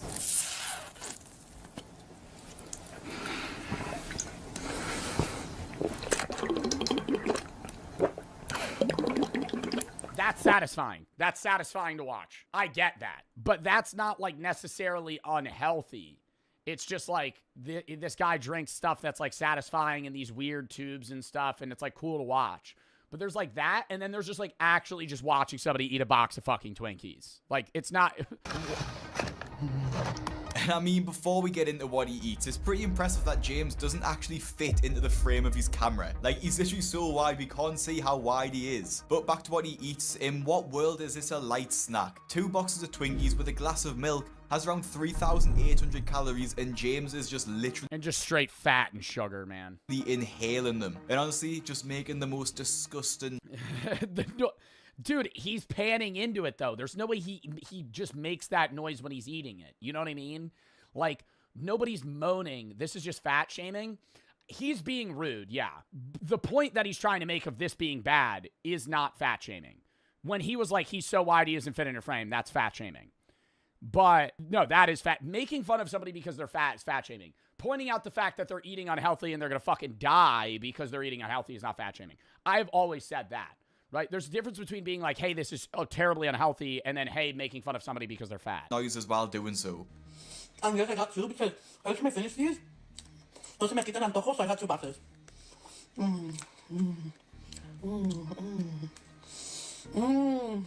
Remember Balance is Key, we're going to be having a meal like this? Balance is Key, so we have some water. I wasn't into Diet Coke, but I was feeling a little spontaneous today, so... It's rage bait content. I really do believe it's rage bait content. I don't think he actually thinks this. There's no way he thinks a bottle of water is balancing out the crumble cookies that he's eating. You know? Like, it's to annoy people to bait engagement, which gains views and money. Like, that's what it is. Have some water. Make sure you have some water. Okay. Next, we have the molten lava. Oh, look at that, you guys.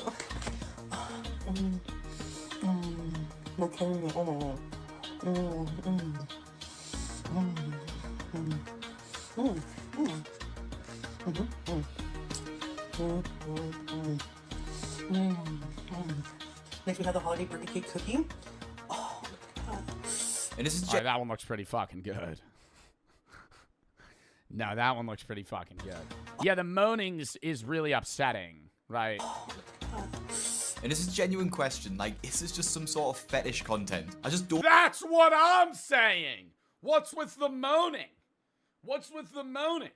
Why we're eating a box of crumble cookies? It's like there's not a second of like silence. I don't understand who this content is aimed at, and honestly, it's just sad to watch. I actually originally thought it was all rage bait, and there was no way that. Oh no, I think it is. I think it's a mixture. I think it's like 80% rage bait and then 20% fetish content.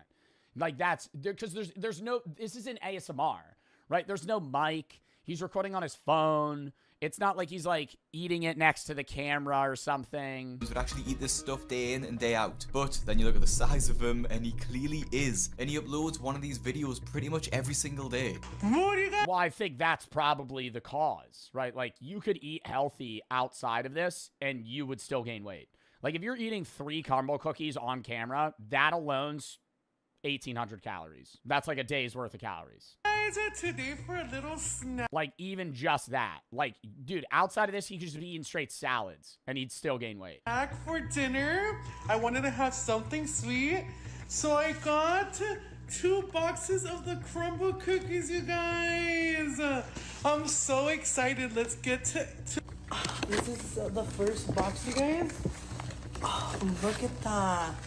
Oh my god, I'm so excited. You know? The first one we have is the s'more brownies cookie. Look at that, you guys. Oh my god. Oh, that looks so good.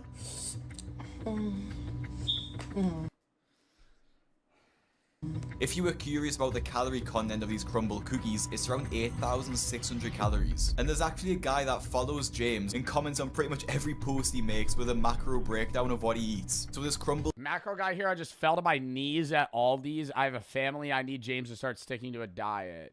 432 grams of fat. Bro, that just clogs your arteries. 627 grams of sugar. Cookie feast had over speed running a heart attack. 627 grams of sugar and 432 grams of fat. And like I said, over 8,600 calories. And this is just beyond sickening. And it's actually a joke that Instagram allowed James to keep his platform and get paid for it. James is without a doubt eating himself to death. And the comments on his video. Yeah, I mean, it's not on the same severity, but like obesity is a food addiction. Like that's what it is. Like, and it's one of the hardest I don't want to try and compare addictions, but the problem, and I've said this before, I'll say it again. The problem with food addictions is if you're addicted to crack, you stop doing crack, right? And it's really hard to get off of crack, but you stop doing crack. If you're addicted to food and you use food as a coping mechanism, you can't just stop eating. You need to eat to survive. So it's like, the limiting of that is really, really hard. Yeah, like stress eating as well. It's like, it's a mixture of stress eating and then just poor diet. But know this as well. Like poor diet and eating bad doesn't equate to morbid obesity. It's like a level of like binge eating. Unfortunately, this dude is literally eating himself to death. He's no doubt a diabetic and on his way to a massive heart attack. With so many people out there struggling to beat cancer and all kinds of ailments, this guy is killing himself in the name of food. Incredibly very sad. The worst part about James is that brands and restaurants have actually started inviting him to their places, presumably offering him free food for a good review. Now I have to say, why would any restaurant want him to review their food? It seems like James would eat publicity, absolutely anything and give it a 10 out of 10. Mood, you guys, we're right here at Juice Time in Tustin, California, and we're here to try out their sweets. Mood. These are the first 2. I think these are smoothies. This one was one of my faves. It tasted like cotton candy. This is a Dubai chocolate cup strawberry. 10. Yeah, that shit looks fucking disgusting. Yo, that shit looks fucking disgusting. Oh my god, the Fruit Loops on the fucking yo, this actually just looks like straight sugar slop. This is like somebody just trying to be like, yo, this tastes really good. It's just packed with sugar. It's just, there's no part of this that's appealing. I think these are smoothies. This one was one of my faves. It tasted like cotton candy. This is ew. The Dubai chocolate cup strawberry. 10 out of 10, you guys. Everything is homemade. These are the mini pancakes. We have the Biscoff mini pancakes. 10 out of 10. They're Dubai chocolates. so big, you guys. 10 out of 10, you guys. I suppose actually he is a good reviewer because none of the food will go to waste, but I just can't see how anyone... All right, now, like, bro, like, I understand the point in, like, documenting the what I eat in a day TikToks, but, like, now we're just, like, tossing in jabs. Like, that's rude. Would look at James and want to eat what he eats. In fact, I would be staying well away from anything that he eats. James also isn't the only one who's making a big impact on Instagram. And actually there's thousands of fat people sharing their what I eat in a day videos. Everything I eat today as a fat girl. This is Brandy Lee Snacks, who is unsurprisingly followed by... Bro, who are the two fucking streamers that are gaining traction now? It's like, I understand it's like people laugh at it because it's funny, but it's like, dude, it's concerning. Like, that, yeah, Jay Bullen. And he acts like he's passing out. Yeah, Tismala and Jay Bullen. And they'll eat it and they'll go, oh! And they'll fall asleep or something. But it's like not, like it's a bit, but it's like, dude, like they're getting paid. And so it promotes that. But it's like, you know, I get why they do it. Like, I don't think they're in the wrong, but it just sucks. James Buller. Because it's like, now there's no motivation. Like, it's like, hey, now we're getting money to eat like shit. On Instagram. And she loves to share what she eats in a day. And actually starts every single day with a donut dipped in milk. Just to make sure that she has the worst possible breakfast every morning. Kayla for the 1,000 buddies. I don't eat the best that I could stand to lose some weight. I just finished Kate watching. This makes me want to start a diet tomorrow. I mean, if you want to diet, you want to diet. I have no problem with I don't make fun of people for their weight and how they look. I always say, as long as you're healthy, that's what matters. You know, outside of that, if your blood test comes back and your blood pressure's fine, who gives a fuck? You know, like that's what matters, right? If your cholesterol levels are fine, if your blood level's fine, whatever, you know, like, somebody being like slightly overweight, there's nothing wrong with that, right? But like morbid obesity is different, where if it's like you're like 5'8" and 400 pounds, like that's like putting stress on your heart. Like you're gonna die when you're 35, right? Like that's the difference. I would assume you're still fine. Like I still eat cake, I still eat, you know, the fucking, what are those gancitos? Those are fucking good as hell. I eat those too much. But like, dude, like you can, I would say the biggest thing is like having a week's worth of calories. Like you have to fit that, like having, you know, 3 days of eating really healthy and then having a day where you have a bowl of ice cream or cake or something, that's fine. It's just like, you need a match. Like there has to be a level of consistency. And then you have days where you could take like, hey, I'm going to eat a bunch of cookies or brownie or whatever it is, you know. Gancito mentioned, those are good as fuck, man.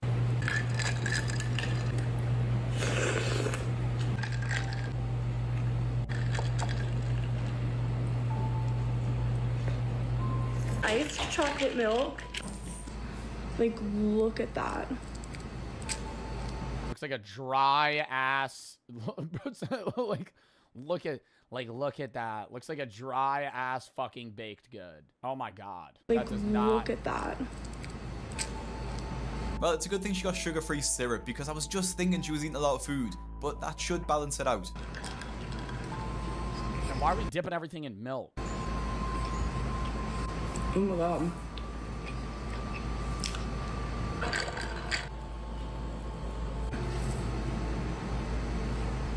These cookies are amazing.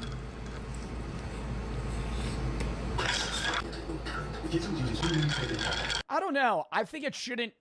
How do you fix this, right? Because it's like, if they're making these videos that are a minute long and they're getting paid for them, you know, they're making fucking $100 a video. Like, why would they not want to do it? But you can't demonetize that because they're not really breaking TOS. Like, they're just eating food.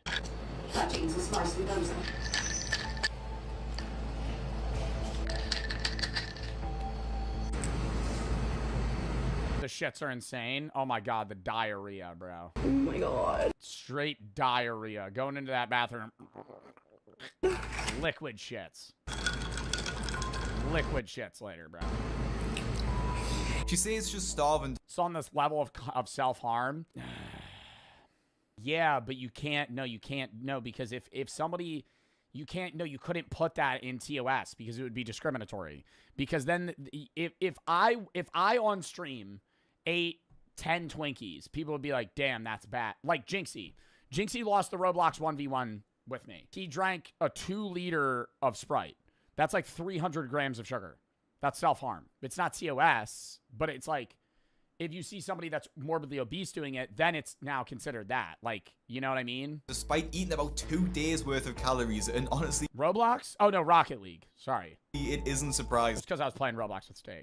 And for one, when you're that big, you're going to need more food to feel full because her stomach will be physically larger. And 2, she had... I don't think it's the stomach. I don't think it's stomach physically being larger. It's you're not consuming an amount of food that's going to make you feel full. You're eating high caloric density, low dietary fiber foods. Your shits are going to be rock hard. You're always going to feel like you need more. So many calories from sugar. You're going to digest it so fast. And carbs that her blood sugar will be spiking and then crashing, which is leading her to be more hungry. Your stomach gets bigger. Yeah, when you eat amounts of food, it's volume. Than if she ate whole meals and a high protein diet. The comments in this video weren't happy with her either. That's like 2 days of food. Stop making all this normal. There's more than 2 days of food. It's like 5. It's like 6,000 calories. Nothing normal. All this sugar is poison. Health is the most important thing we have. This is literally self-harm. Someone even commented defending her, saying that she isn't normalizing this much food, but the trouble is that she's doing exactly that. By posting these videos, there will be other people saying this who eat like her, and when they see other people doing it online, it... Thought I was done eating for the night. You make me hungrier. Were those hard-boiled eggs topped with CC? Or deviled eggs? People doing it online, it normalizes it to them and makes them feel like they don't. You know the type of food videos that I like? Brooke put me on. It's this teacher that eats the most disgusting shit every day for fucking lunch, bro. She'll make like onion cups and like this pizza with like mayo on it. Oh my God, it's disgusting. But it's like interesting to watch because it's not unhealthy food. It's just stuff that's like, I don't want. Why? Courtney? Yeah, everybody just knew. Oh my God, it's so gross. It's like, it'll be like soup dumplings, and then just with like